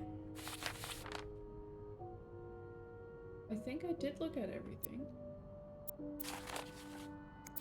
Can I, like, look at things closer?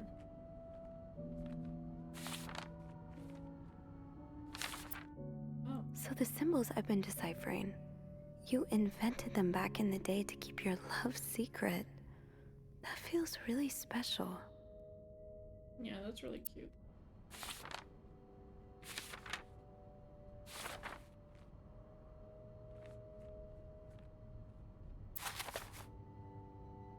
After all this, turns out you're a fan of Bridget?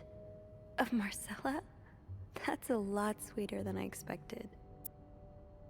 Dear Marcella, although you don't know me, I think I can safely say I'm your biggest fan. Your novels have literally changed my life. After the war, I spent almost 10 years in a psychiatric hospital because of panic attacks.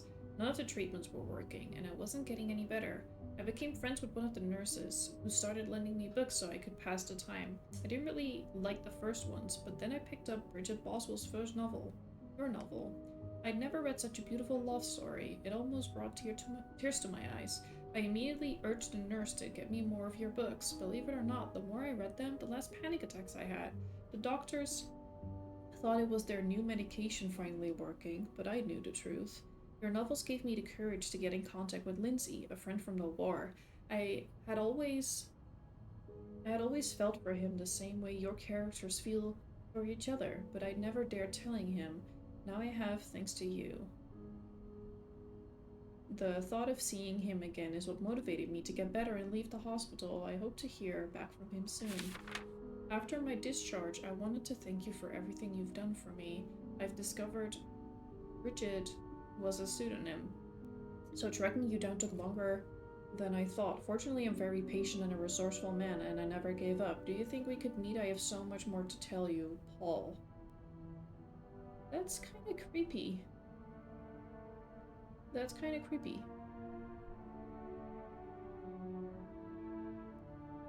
Why would you go that far? So is that why Paul is here? That's kind of creepy. I'm glad you were able to open up to Marcella like this. Everyone needs someone to talk to. Dear Marcella, thank you for answering my letter. I realize now how unsettling it must have been for you. Please forgive me for tricking your editor into giving me your address. I know I shouldn't have done that.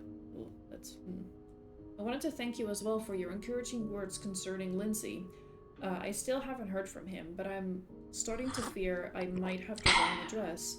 I wish I could take a train to Virginia, but that's not an option right now as I can barely pay rent.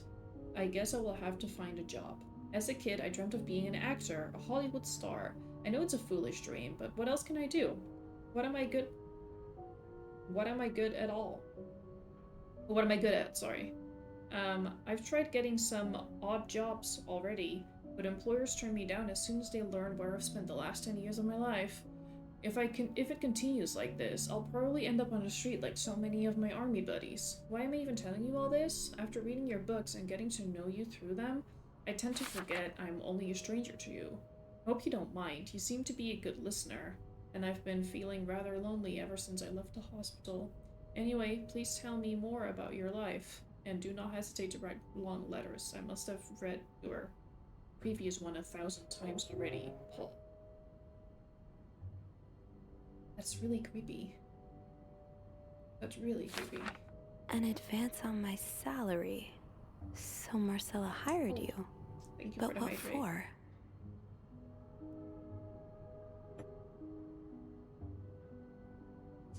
Dear Marcella, I've just received a letter from Lindsay's mother. She tells me he's dead. Words cannot even begin to describe how empty I feel. He died 2 years ago, before I even sent my first letter. You will never know my feelings for him, and I will never know if he could have loved me back. I guess I should have known this would end in pain, just like your novels. I wish I had Lindsay's ability to find beauty everywhere. Even during the war, amidst the death and chaos, he would marvel at the forests of Germany, at the sun, the birds. He loved birds so much, he could identify them just by listening to their song. Oh, that's why he had a bird book. I have to admit your proposition took me by surprise. I was hesitant to leave home at first. I was afraid to miss Lindsay's answer, but now there's nothing keeping me here. I'm desperate for anything that will help me forget the pain, but I don't have enough money to make it to Texas. Do you think you could give me an advance on my salary? In spite of everything, I'm really excited to know I'll finally meet you, Paul. Is she hired? Oh, Lindsay's a man. Yeah, I guess it was presumptuous of me to think otherwise.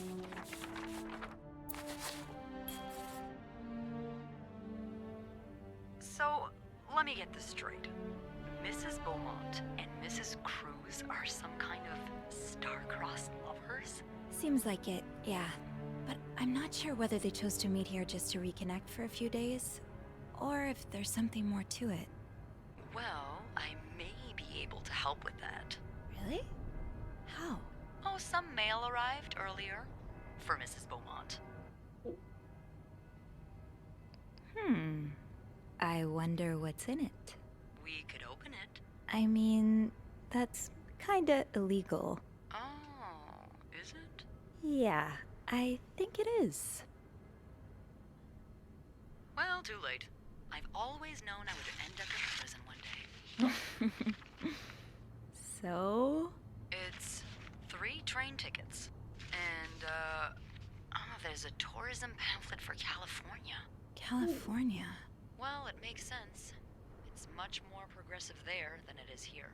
So, Anna and Marcella want to go there to live their love freely. Anne and Marcella, huh? You 3 are best pals now? Well, after reading so much of their correspondence, I kind of feel like I know them, you know? Yeah. But what about Mr. Morgan, though? I mean, Paul. How does he fit into all of this? Turns out he's a big fan of Marcella. Is she a celebrity or something? Remember that Pulp Fiction I found in Paul's room? Well, she wrote it under a pseudonym. I think her books gave Paul a chance to get out of his own head while he was staying in a psychiatric hospital. Huh, I see. He's still kind of a creep, though. Couldn't he have stuck to fan mail? Stalking her like that? That's going too far. Yeah. And why did he have those pictures of you, anyway? I guess we'll never know for sure, but I don't think it was ever about me. It's always been about Anne and Marcella. Exactly. Well, it feels a tad anticlimactic, but who needs drama, right? At least it made our day pretty interesting. It sure did. You know, after today, I think I get why you're so interested in the lives our guests lead. I try to forget they exist as soon as I'm done interacting with them. But once in a while, it's nice to remember that, well, even the most put-together person could be an absolute mess on the other side of the door. What about you? Who is Beth Lambert when no one's looking? I like to think that with me, what you see is what you get. But maybe an extra snoopy super sleuth could uncover a few more layers. Maybe ones I didn't even know I had. Challenge accepted. Come see me when your shift ends, alright? We could leave together if you want. Sure. If we're able to. With all that snow, I'm thinking maybe we'll have no choice but to spend the night here. Ooh, a sleepover. We could set up a pillow fort on the mezzanine. A pillow fort? We do work in a hotel, you know. There are actual beds here. I know, but isn't my way so much more fun? Well, So true, bestie. we could take a page out of Michael's book and decorate it, and then spend the night throwing stuff at Bernard whenever he comes through the lobby. Oh, now you're talking.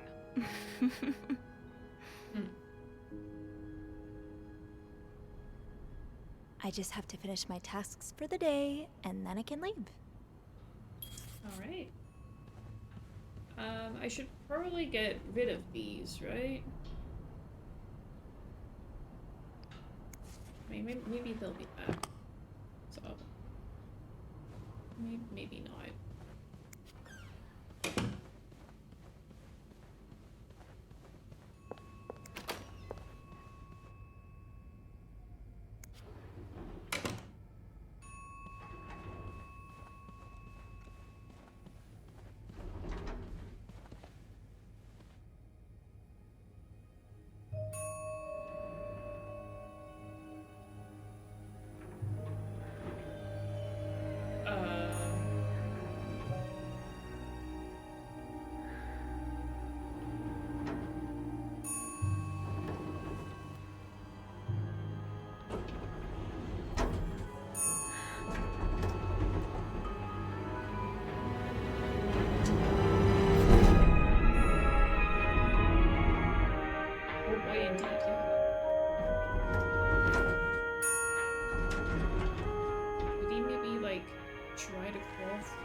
Mr. Cruz?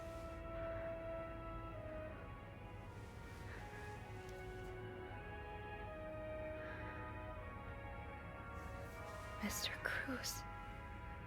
Oh God. Oh God. What happened? Mr. Cruz's life insurance policy. Why did he have this on him? Why indeed? Marcella? Okay, let's not jump to conclusions. Maybe we should get rid of that, just to be sure. Is this about Paul? Does that mean... Dear Mr. Cruz, thank you for reporting that guest's unacceptable behavior. We will look into it as soon as possible. However, I regret to inform you that we cannot divulge a guest's personal information regardless of the guest's behavior. As I'm sure you will understand, we are very concerned with our guest's privacy, and our staff prides itself on its discretion. Please contact us should that guest bother you again. Well, I also don't really want Paul in trouble, so should we get rid of that as well?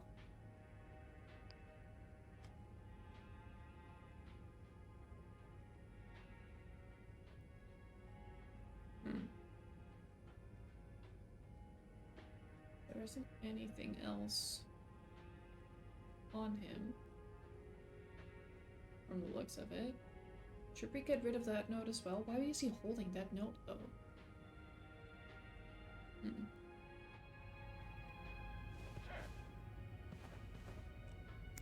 What's this? The horse. Please let there be someone around who can help.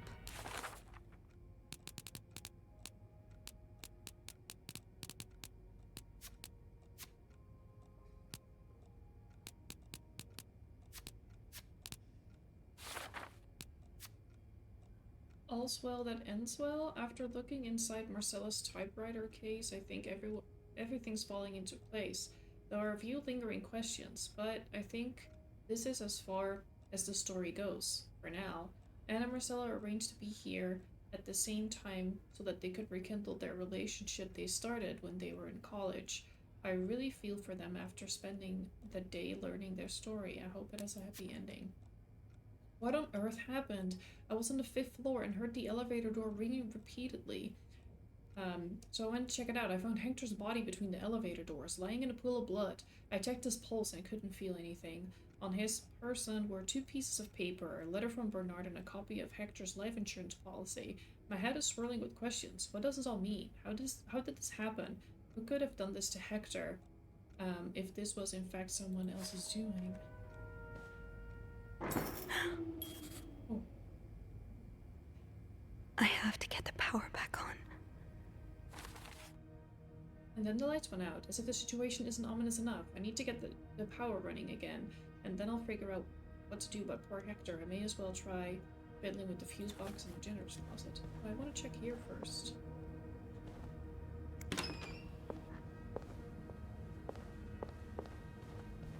Oh. What's this? You're Mr. and Mrs. Mapleson or Goodfoot? Oh. I thought we got rid of that before. Oh, maybe we shouldn't get rid of those. Oh, the hell. Cleaning up. Shouldn't keep things lying around, I suppose. This can wait. This can wait.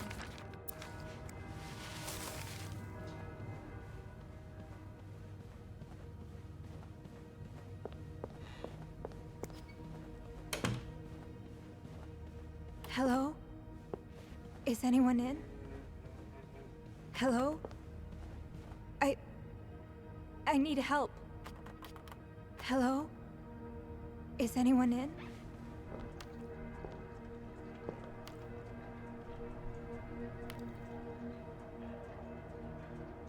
Oh boy.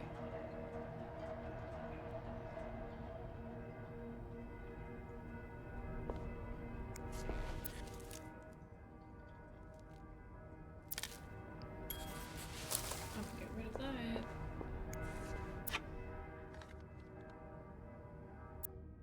A, B, and Beaumont. Get rid of that.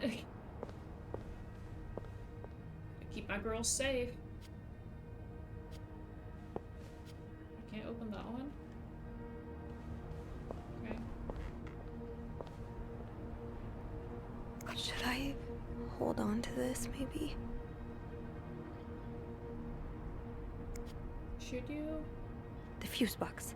Just get to the fuse box in the janitor's closet, Sophie. It's not far.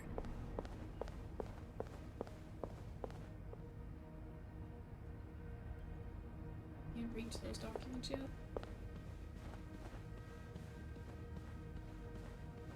Okay.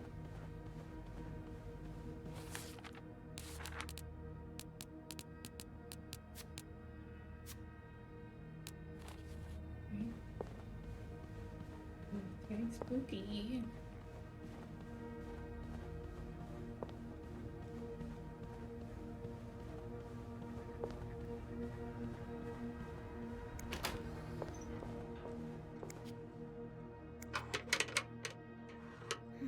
It's too big. I guess I'll need something pointier. Oh, we do need the ice pick.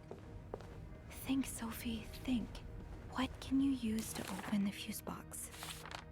Damn it, the fuse box is locked and I have to get it open. No calling Eugene for help now.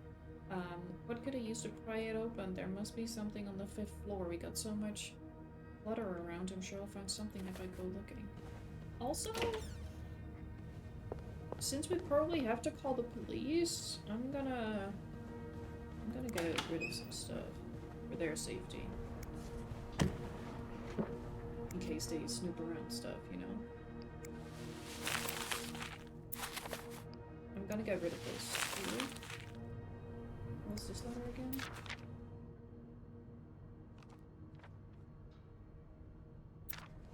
Just gonna put it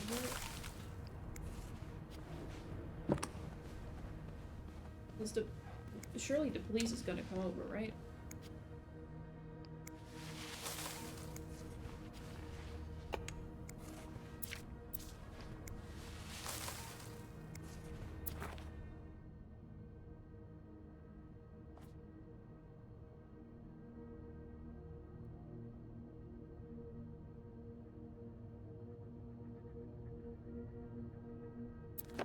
I'm not sure if I have to get rid of that one, but I might as well. Again, gotta keep my girls safe. I'm gonna get rid of it. Is there anything in the drawers? I think so.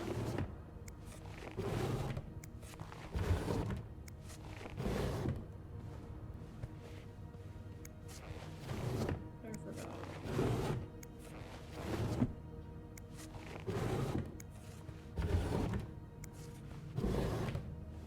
But surely they're gonna check the rooms, right? If the police comes here. What is this about?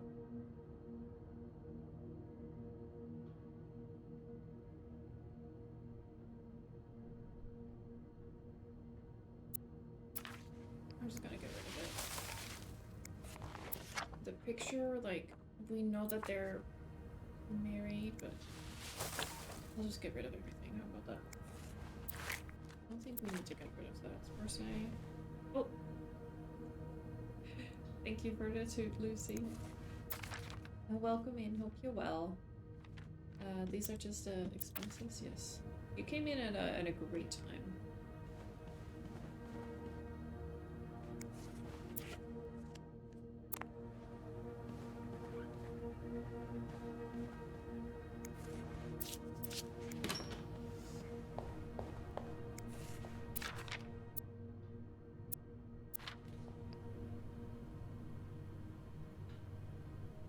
It's not super important, I think.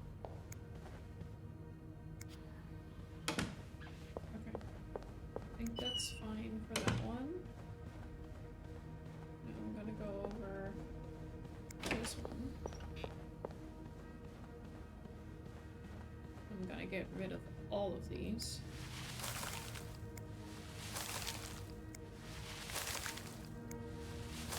I'll keep my girls safe.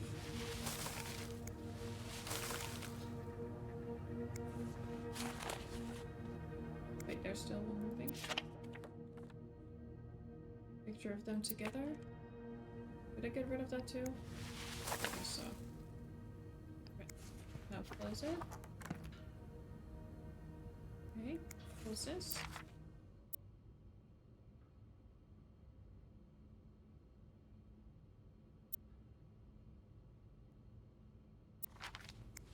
Let's just get rid of everything. Rid of everything. I guess.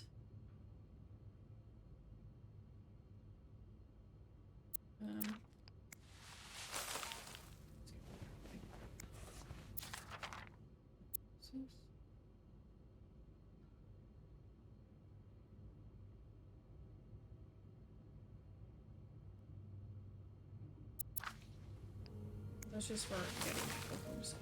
That's okay. I think a school book can be there. I don't think that matters much. Should get rid of that. Okay. Is there anything here? Oh yeah, the book. That's the book. Okay. Oh. We're free to. Assuming the numbers are good.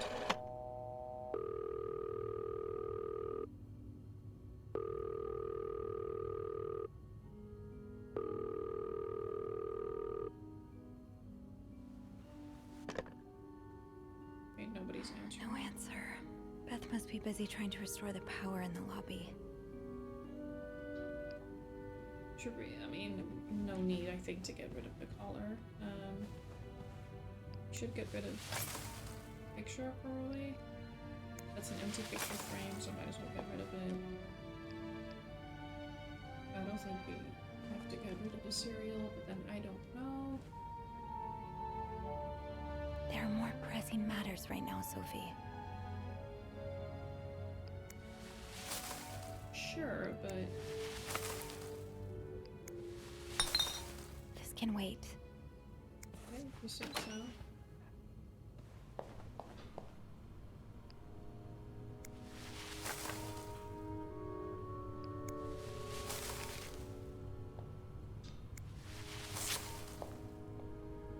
I mean, we might as well clean a room, but we haven't been here.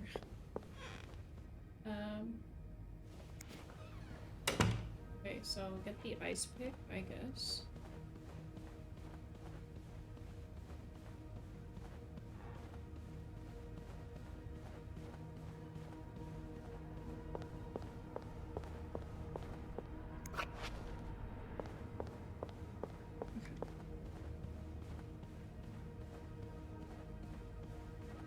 Hopefully this will work. It should be pointier, so hopefully we can open the fuse box now.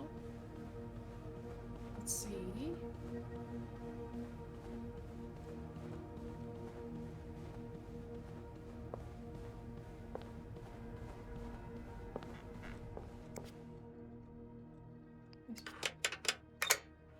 That worked, thank God. Now, to get the power back, Eugene, what I would give to have you with me right now. Your note will have to make do. If there's a power outage and I'm busy preventing another part of this hotel from collapsing, here's what to do. Check the fuse box plan from required amperage of each socket. Remove all blown fuses from sockets. Tip, blown fuses are usually blackened. Screw in new fuses in sockets. Make sure amperage is correct. Flick the big lever to restore power. How did this end up here?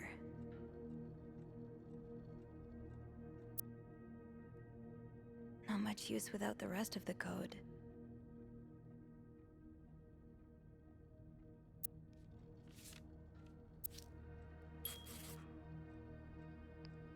Yeah, let's get rid of that. Okay. So, that one is blown. That one is blown. Okay. So, does it say what needs to be where? So we have type A, type, I don't know what it needs to go to. Type P, S, A, and G. So G is 30, P is 25, S is 20, A is 15. Okay, so this needs How does A. Eugene do this again? Fuses. I probably need new fuses. Oh, I have to find fuses?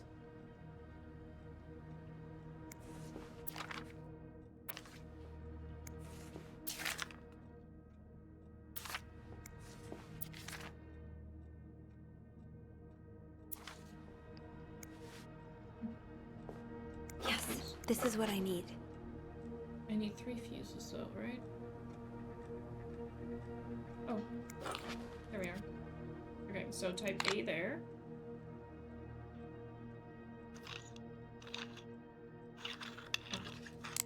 Okay. 30 is type G. Yes, and then 20 is, no, type S.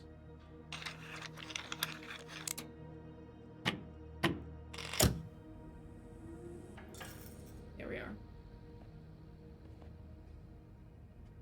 Okay.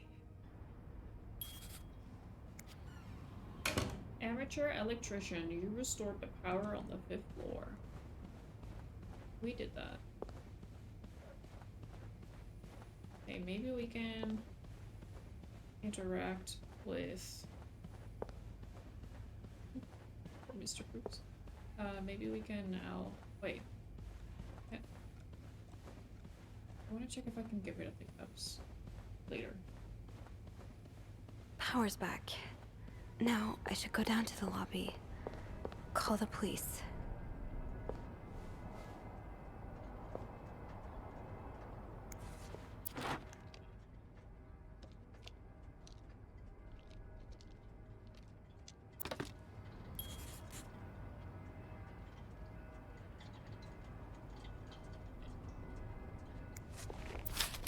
Poor Paul.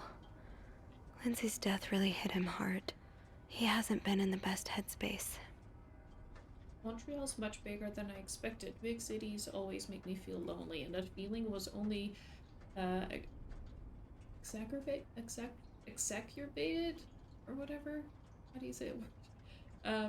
this morning by the fact that everyone around me was speaking a language I could not understand. I bought an English-French dictionary from the train station, but I don't think I'll need it after all. English speakers seem more common in the downtown area, thank God. The hotel's nice. When I arrived, the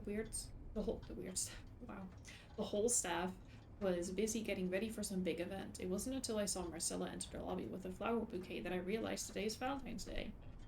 Hector and her were gone in a flash, and I was left feeling more alone than ever, wishing Lindsay was here with me. Helping Marcella out these past weeks has been a great distraction, and it still hurts so much every time I think about him. I had hoped the pain would have gone by now. I'll probably need a double dose of Milton to sleep tonight. So Paul just needed to pass the time while Marcella was away. That's why he was observing us. Today I wanted to follow Marcella and Hector out of the hotel, but the sidewalks were so packed with people that I started having a panic attack. I tried taking a cab, and that's when I realized I was all out of money. It's been a while since Marcella's last payment, and the hotel room was more expensive than I had anticipated. I couldn't resort to selling the camera, so I decided to pawn my victory medal instead. It was hard letting it go after so many years, and yet it also felt strangely liberating. Maybe it's a sign I shouldn't be holding on to the past so much. To fight boredom until Marcella and Hector's return, I started looking at the hotel staff. I heard Andrew and Beth at the reception desk discussing books and movies. They both seemed like nice people. I wish I had found the courage to join their conversation, but when you look at people all day and they never look back, you start feeling invisible. I noticed that Sophie, the maid in charge of cleaning the fifth floor, also seems to share my interest for other people's lives. Maybe I should try talking to her. Paul was hiding out, right here. Did he ever find the person who was sneaking out at night? Who's sneaking out of their room every night? The question has been driving me crazy ever since the first night at the hotel, so tonight I decided to investigate. I found a hiding spot near the ice machine with a nice view of the whole corridor. My camera's at the ready, but there's been no movement for at least 3 hours and I'm finding out to fall asleep. No need for a meal tone tonight. I thought being a detective would be more exciting. Maybe Marcella's right. Maybe it's time I let go of Mr. Spade. I mean, I think maybe he was sneaking out tonight. 9:45? So Anne and Marcella met here this morning while I was busy cleaning room 504. I awoke around 9:30 a.m. and realized I'd fallen asleep sometime in the early morning. I was about to go back to my room when the guest room 507 came to sit on one of the chairs close by. She's been there ever since, and I don't dare leave my hiding spot in front of her. Marcella joined the guest room from 507 around 9:45. Apparently she told Hector she didn't love him anymore, and he's now convinced she's been cheating on him. That explains why he assaulted me out of the blue yesterday evening and accused me of having an affair with his wife. The guest from 507, I've learned her name is Anne, has just said that she might have an idea on how to solve their problem. I'm thinking of revealing myself, but I don't want to anger Marcella. The longer I wait, the more awkward it will be when I do come out. Maybe I should. That kind of implies something. Looks like Paul had to stop writing in a hurry. What happened? I was listening to the radio at the time. Did the music drown out the noise?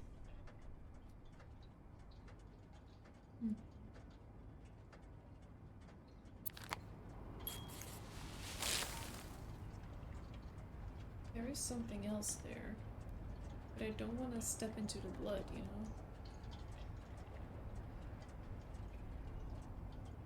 Oh shit, did I walk through the blood? No. Place ice pack back? Sure. I want to step into blood. How do I... Can't reach that.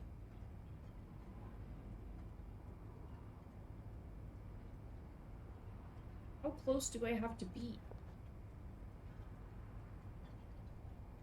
Damn it. Oh, damn it. Oh, so Paul's work with Marcella was to follow her around like a private investigator, to help her with research for her novel. Dear Paul, I'm sorry to hear that you're in such a dire situation. You seem to possess a lot of useful skills, and it's a shame employers cannot see past your medical history. But don't despair. I've been writing novels for almost 8 years now. My publisher takes most of the sales revenue, but I was still able to collect a substantial sum of money over the years. Now, I would like to use that money to hire you. Oh, so that's why she had a secret bank account as well. Her income for her novels. I'm getting tired of romance novels and I'm thinking of branching out into crime fiction. As a sort of research, I would like you to follow me around town and take notes of my comings and goings. I'm aware this is a very unusual job, but considering you'll be able to track me down, I believe you'd make a great private detective. In addition to your salary, I would cover all work-related expenses, and you would of course be the first to read the manuscript once it's finished. Sincerely, M. Paul really got into his role. Dear Paul, I hope spying on me isn't proving too exhausting. You've really inspired me so far, and I already have tons of ideas. The trench coats you bought were a nice touch. You look straight out of a film noir. I also noticed you started smoking. It's probably another way for you to get into character, but maybe that's just pushing it a little too far. You know best, of course, but don't pick up drinking next. At this rate, I should be able to start writing in 2 or 3 weeks. Thanks again for your help. M. He followed Marcella to Montreal even though she was done with her research. Paul, why did you follow me to Montreal? As I already told you, I do not require your services anymore. I'm starting to worry you are taking your role a bit too seriously. You're not a real detective. You have to let it go. Oh.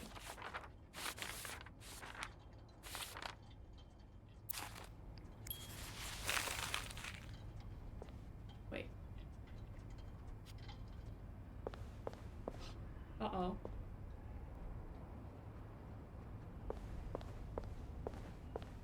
Oops, we stepped into the blood. Okay. Can I get rid of the cups? I want to get rid of the cups. I'm scared. Confusing fuses. I used the ice pick from the ice room to get the fuse box door open.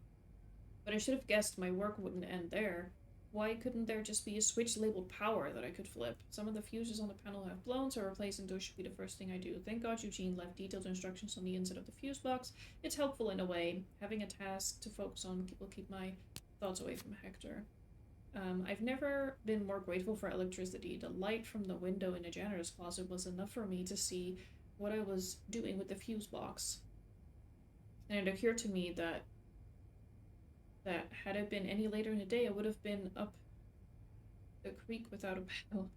I'll head down to the lobby, go straight to reception, and get the police on the phone. This nightmare is almost over. Or so I hope. Okay, let's see if I can get those cups, though. I really want to get this the lipstick on it. Like, maybe it doesn't, oops. Was this room? Maybe it doesn't imply much, but I don't want to take any chances.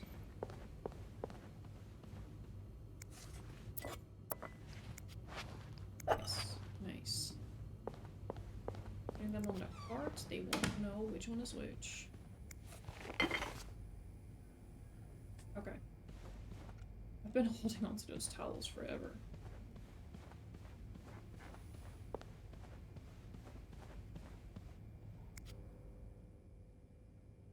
Should I get rid of this note? I don't know. Is there anything I've forgotten? Once I leave this floor, I probably won't be able to come back.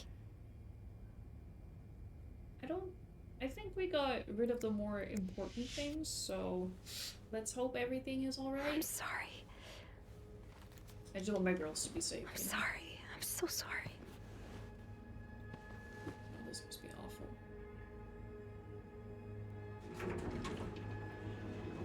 I mean, yeah, there's renovations. We can't take the stairs.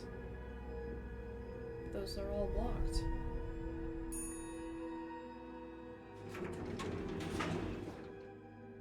Also, since he died, like, in the elevator entrance, I would assume that the blood would maybe be dripping down a little bit, you know? Oh, phone. I need a phone. Worst phone call to make. I restored the power on the 5th floor and the rest of the hotel is still in the dark. At least I was able to make it to the lobby. I had to move Hector to get inside the elevator. I just want to forget that part, but it happened. It made me think of It made me think of Mom. How many times did she have to move somewhere after they succumbed to a fatal wound? Did she ever get used to it? Oh, Mom, I wish you were here right now. I have to call the police and let them know about Hector. The phone by reception should work.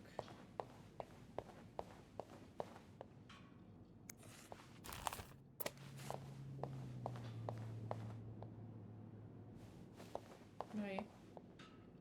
I'll have to go to the... Beth? Where is everyone? Yeah, where did everyone go?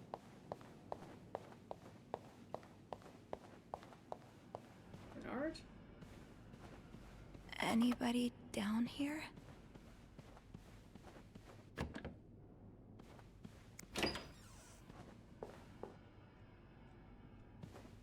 Literally, where did everyone go? Oh well.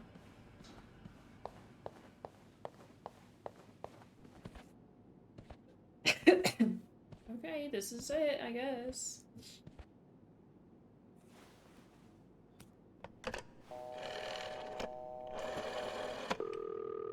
Montreal Police Service, Station 22. There's a man dead. He's been murdered. I need the police. Please stay calm, ma'am. Where are you right now? The lobby, but the body, it's upstairs. Can you give me the address, please? Oh, 1178 Drummond Street. All right, ma'am. Officers are on their way. Thank you.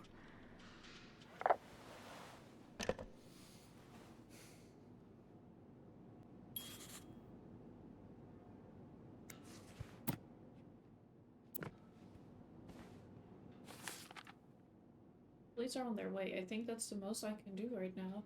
It hasn't completely undone the knots in my stomach and the tension in my shoulders, but it's a start. I might as well write a bit to pass the time until they arrive.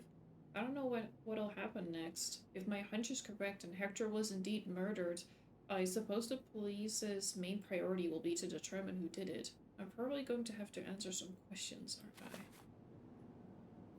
No, I just have to wait for the police.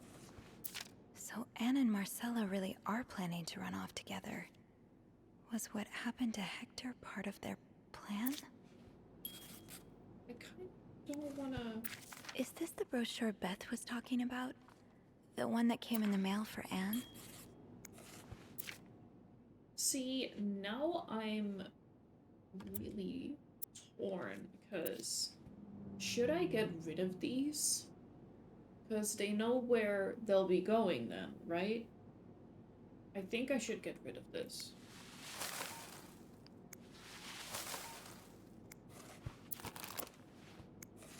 Why does the VIP want to meet with Paul? Maybe he fell for his role-playing and wants to hire him as a private investigator.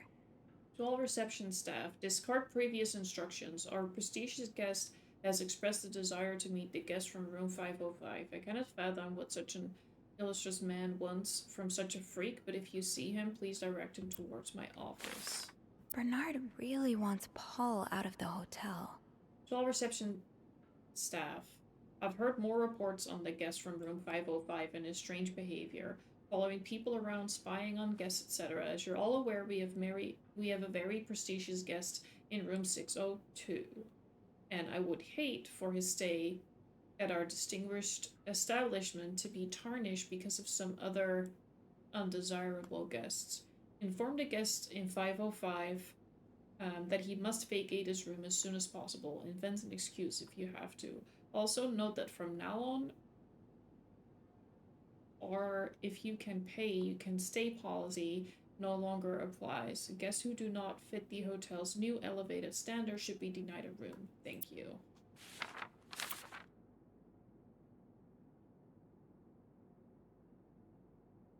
Okay, I can see how this could make Paul look bad. But it's obvious Bernard cares more about the hotel's reputation than the guests' well-being. So what, you want to get rid of that?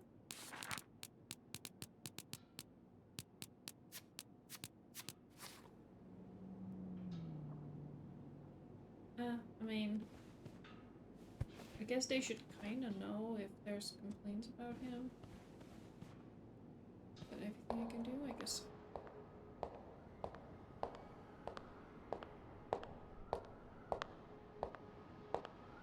time is it?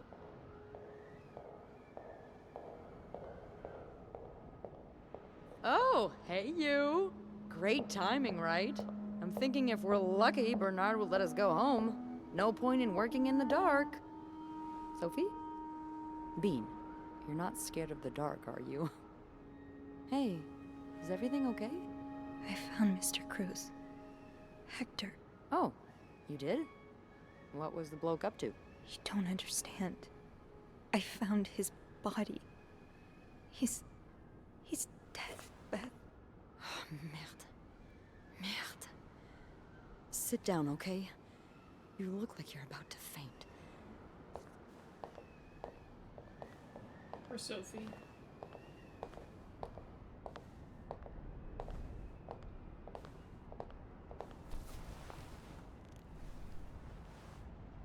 Have you called the police? Yeah, they're on their way. What happened? Was there an accident? No, I don't think so. Someone did this to him. You mean... Merde. Do you think it could have been Anne and Marcella?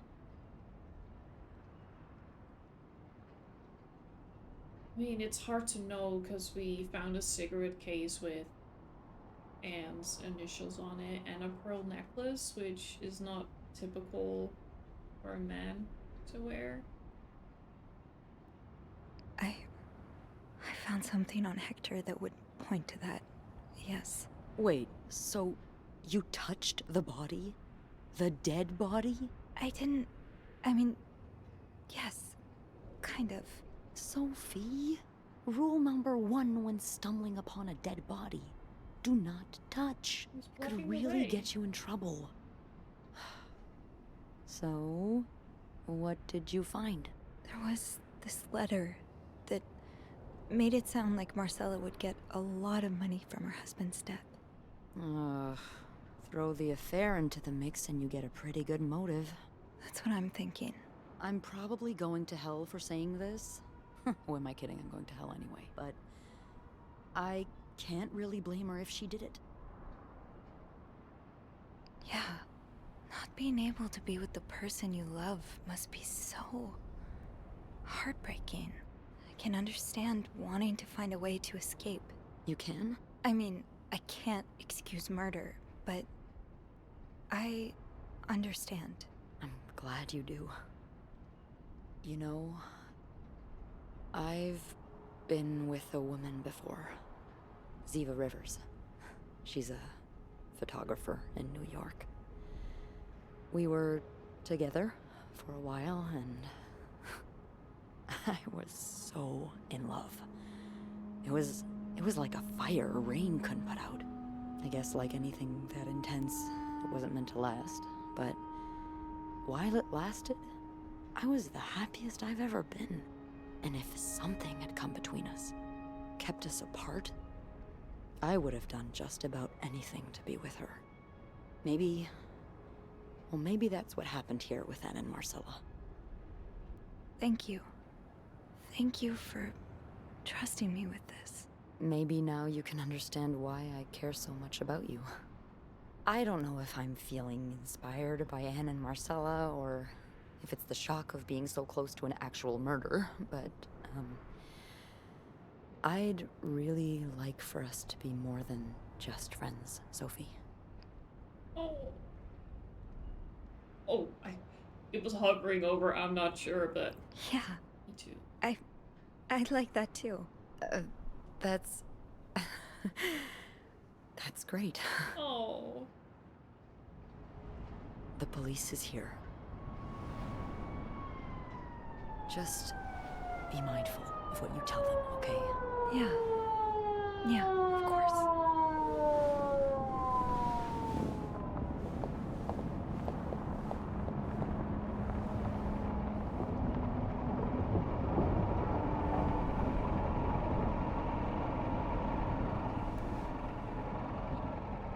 Where is everyone else, though?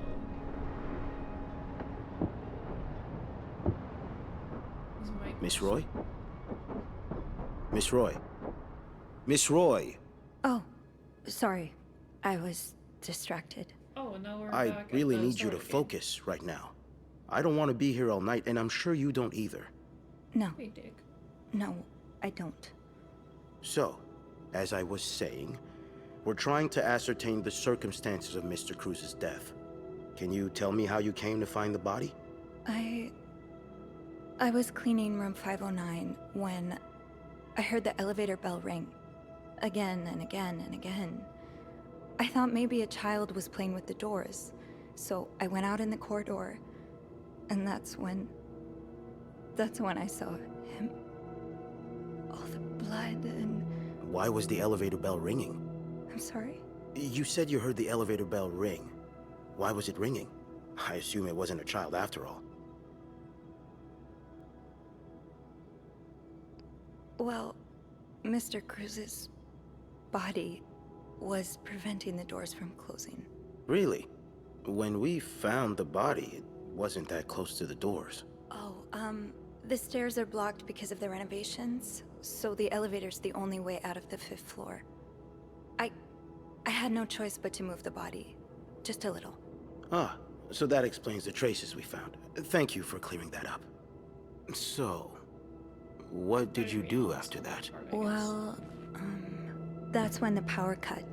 So I had to go to the janitor's closet. To access the fuse box. Exactly. I changed a few fuses and turned the power back on. But there's a lock on that box, isn't there? Did you have the key? No, I didn't. Only Eugene does. But I thought an ice pick might do the trick, so I went to the ice machine to get one. You're a size 7, I suppose. Yes, I am. Why? What did you see when you went to the ice machine? There was blood. A lot of it. Did you touch anything? No. No, nothing. That's weird. It sure looks like someone poked around the crime scene. Oh well. We'll know more once the fingerprint analysis comes in, won't we? Oops. So, Maybe I should have. what did you do after restoring the power? I took the elevator down to the lobby. That's where I called the police. Do you remember what you said to the operator?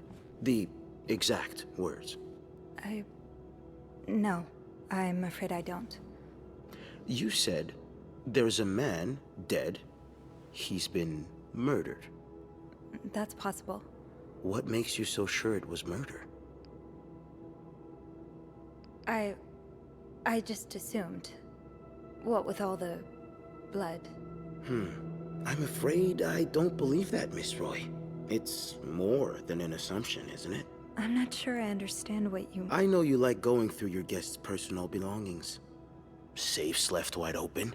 Makeshift keys left inside of locks. You haven't exactly been subtle about it, have you? Oh. Now, unless you want me to arrest you for violating your guests' privacy, I suggest you tell me everything you know. All right.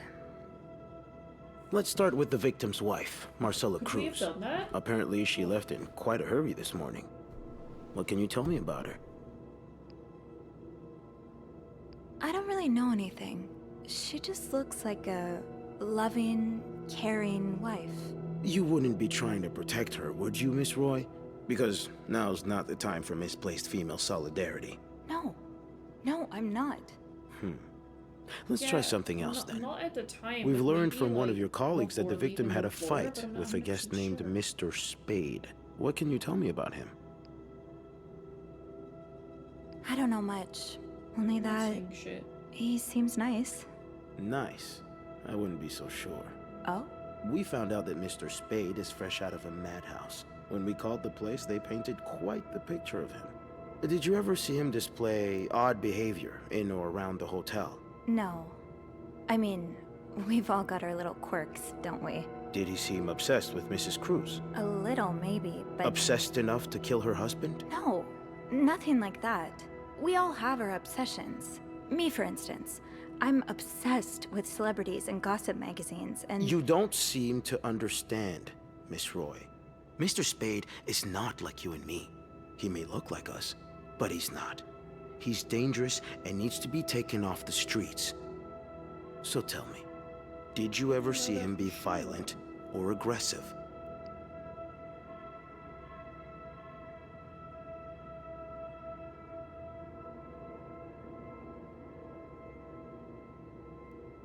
What's the difference here? I mean, have we ever seen him? We haven't exactly seen him a lot, right? So I don't know which one is better. Can I save right here? No, it's not. Deny? No, I didn't. I'm sorry, Miss Roy, but I just don't believe you. I think you know more than you've let on. Can I please leave? You can. But you'd better stay in town. I'm sure I'll have more questions for you very soon.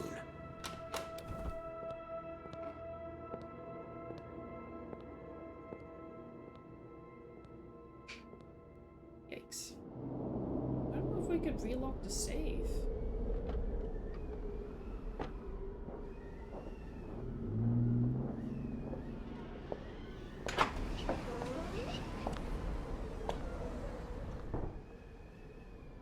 Bernard was strangely chipper on the phone. That can't be a good sign. The atmosphere is so different in here. Will it ever feel like it used to?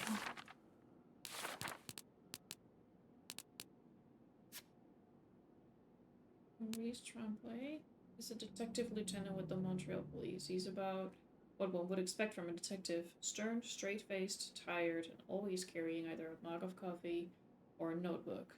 He looked like he hadn't slept in days, which makes sense with how hard the police must have been working themselves trying to round up every last supposed deviant in this city. Maurice is old-fashioned, but like a lot of men his age. His assumptions about women, or anyone who isn't like him for that matter, made that clear. I wish he wasn't the one in charge of the investigation into Hector's murder, but I'm not sure any other detective would make much of a difference. Archer is the policeman who escorted me through the precinct when I was called in to be interrogated. He seems nice enough. I wish I had more to work with, but I have to remember that I can't get inside everyone's heads. I never imagined I would be sitting in an interrogation room at a police precinct. It was like something out of a crime film, the kind of scene you watch and wonder what you would do if you were in the character's place. Turns out the reality is much more nerve-wracking. Detective Tremblay told me outright that he didn't believe me. I'm not sure I blame him either. I was so overwhelmed I can hardly remember what came out of my mouth. I don't know what will happen next, but I can't help but expect the worst. It's so tough being alone with my thoughts since the hotel closed 2 days ago. According to the papers, the police are still investigating and haven't made any charges yet. I just hope they take the time to get it right. The last thing this whole ordeal needs is an innocent person put behind bars. Anyway, this morning I got a call from Bernard calling me to the hotel. He sounds surprisingly cheerful even. I wonder how it'll feel walking into the Clariton again after everything that's happened.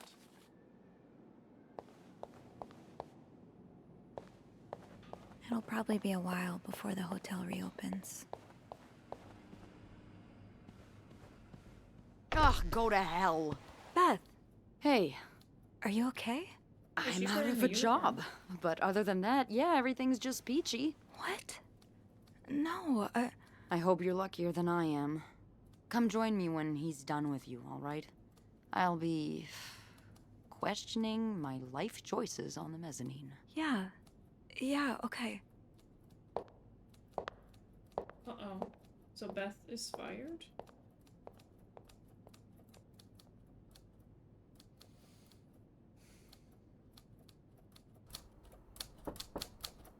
Ah, Miss Roy.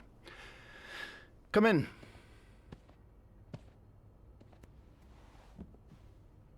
I suppose you know why you're here? I would guess it has something to do with the murder. Well, you'd be right about that. We've been getting a lot of press lately, and not the good kind. I wouldn't expect you to understand the position I'm in, but I assure you, it's quite uncomfortable. To have one's life's work blown away like that. All thanks to a nut job. It's obvious to me now that I haven't been firm enough. For guests of such morals to be comfortable booking a few nights here and committing such a horrid act? Things need to change. This means elevating our standards to the highest possible level, and it starts with the people working here. It starts with you. With me? Yes. From what I've heard, you've been quite the exemplary maid lately. Clean rooms, satisfied guests. I take my job very seriously, sir. As you should. We'll see for the future, but for now, you'll be allowed to continue working here. Thank you. I'm not done. The police have finished their investigation and left a mess on the 5th floor. I want you to clean it up. You want me to go back there? Yes. Why not? I found a dead body on that floor. I'm not going back. I'll make this simple for you. If you don't do it, you're fired.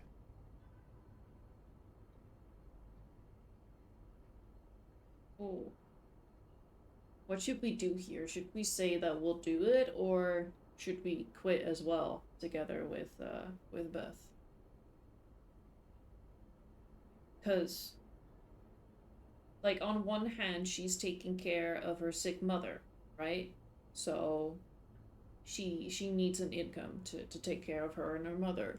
But on the other hand, he's not respecting her wishes. Like, she's obviously traumatized by the event, and she doesn't want to go back to that floor.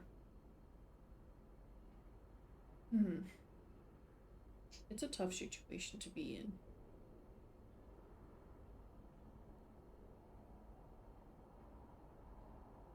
I'm not sure what I would do, actually.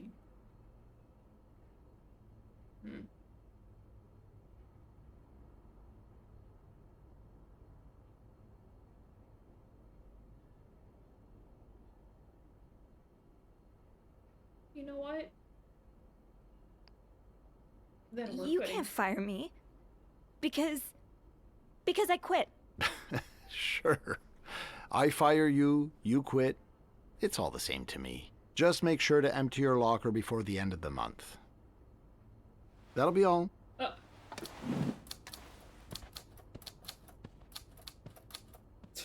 Okay. Doesn't seem too pressed by it.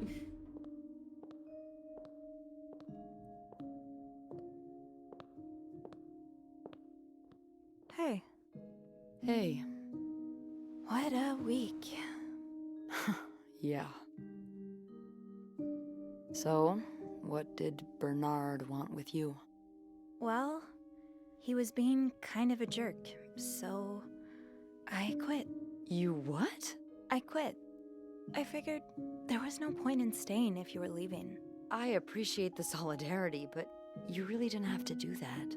I think it's for the best.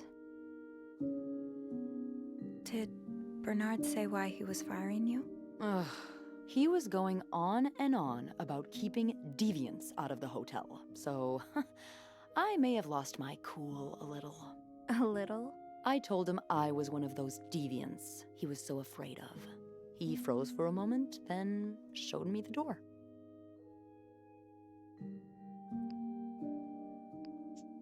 Well, I'm not one bit worried about you.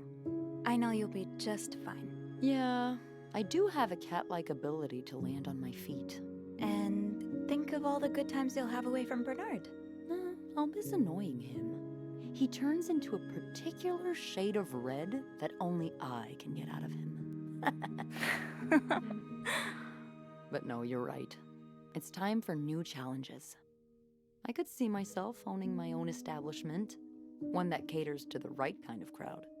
Believe it or not, I do enjoy the company of people, just not, the stuck-up, entitled clientele of this prestigious hotel. But maybe if I were behind the counter of, say, a bar, instead of a reception desk. I don't know. Is that silly? No, it's not. In fact, you'd be perfect for it. You're the most charming person I know. Thank you. I'm really glad you're in my life. Me too.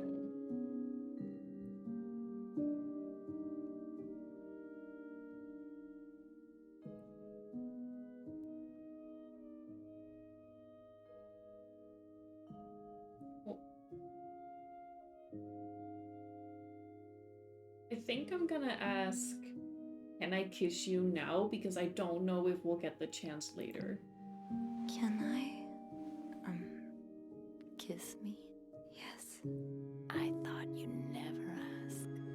Oh. That was...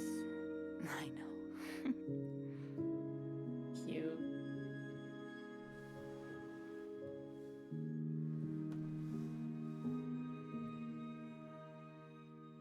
Oh, I got an achievement called Kiss Kiss Kiss. You and your acolyte kissed. Oh, cute.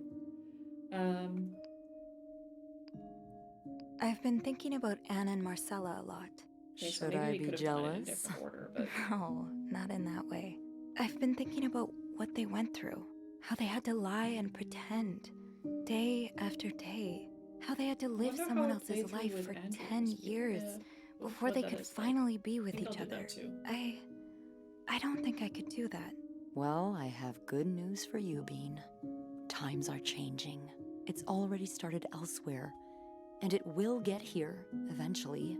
One day, all the Annes and Marcellas of the world will live happily together, and no one will give a damn. I really hope that's true. It will be.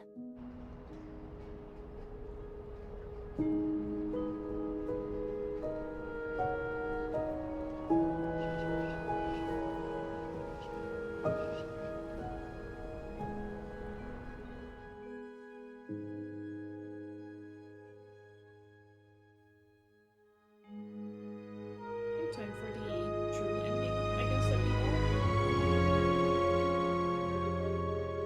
all. Paul has been charged with it. I want to read that.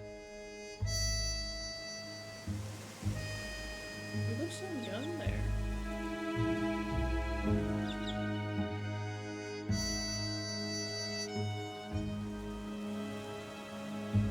All the wilting flowers. I also don't think it was him. Maybe we should have gotten rid of him. Oh, this is California. Thanks to your actions, Anna and Marcella avoided prison.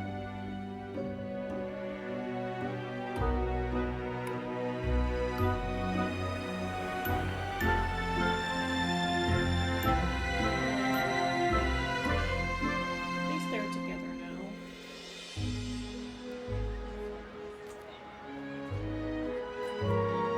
Grand reopening, VIP only. Okay.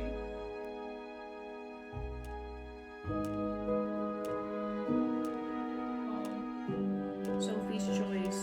Which what was that? He chose to take a stand to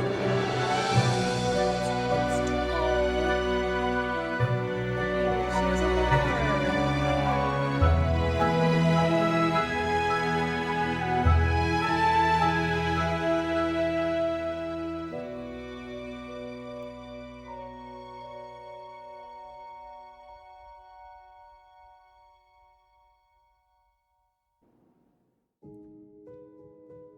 oh.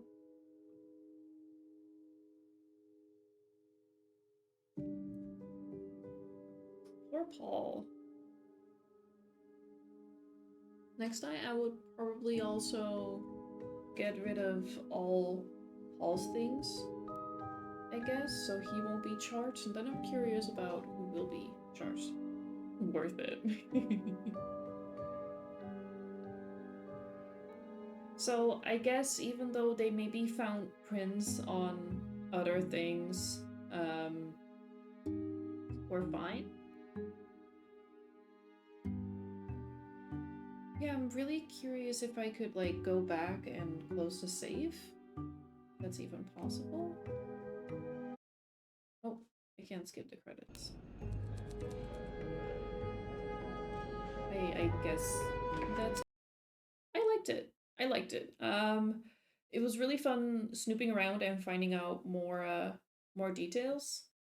I still wonder though if we could have done things differently, like especially when the police agent said like, oh, you left safes open, blah blah blah. And also I wanna, again, probably in my own time, do it again, but with Andrew, maybe. I wanna see what that's like. just seeing different outcomes and such, because there's many more achievements that I can still get in this game. I got 15 out of 33, so I almost got half the achievements in my first run. But yeah, that's all something I can do another time. I will also put this on YouTube after I edit it, so if you're watching this on YouTube, thank you for watching. Be sure to like and subscribe if you enjoyed, and also check out maybe some of my other VODs on YouTube, and also don't be scared to check me over on Twitch sometime. There's many more videos on there. Thank you all for hanging out with me today. I really appreciate it. I hope you're all doing well and taking care of yourself as much as you can. But yeah, until then, hope to see you soon. And again, take care. Bye.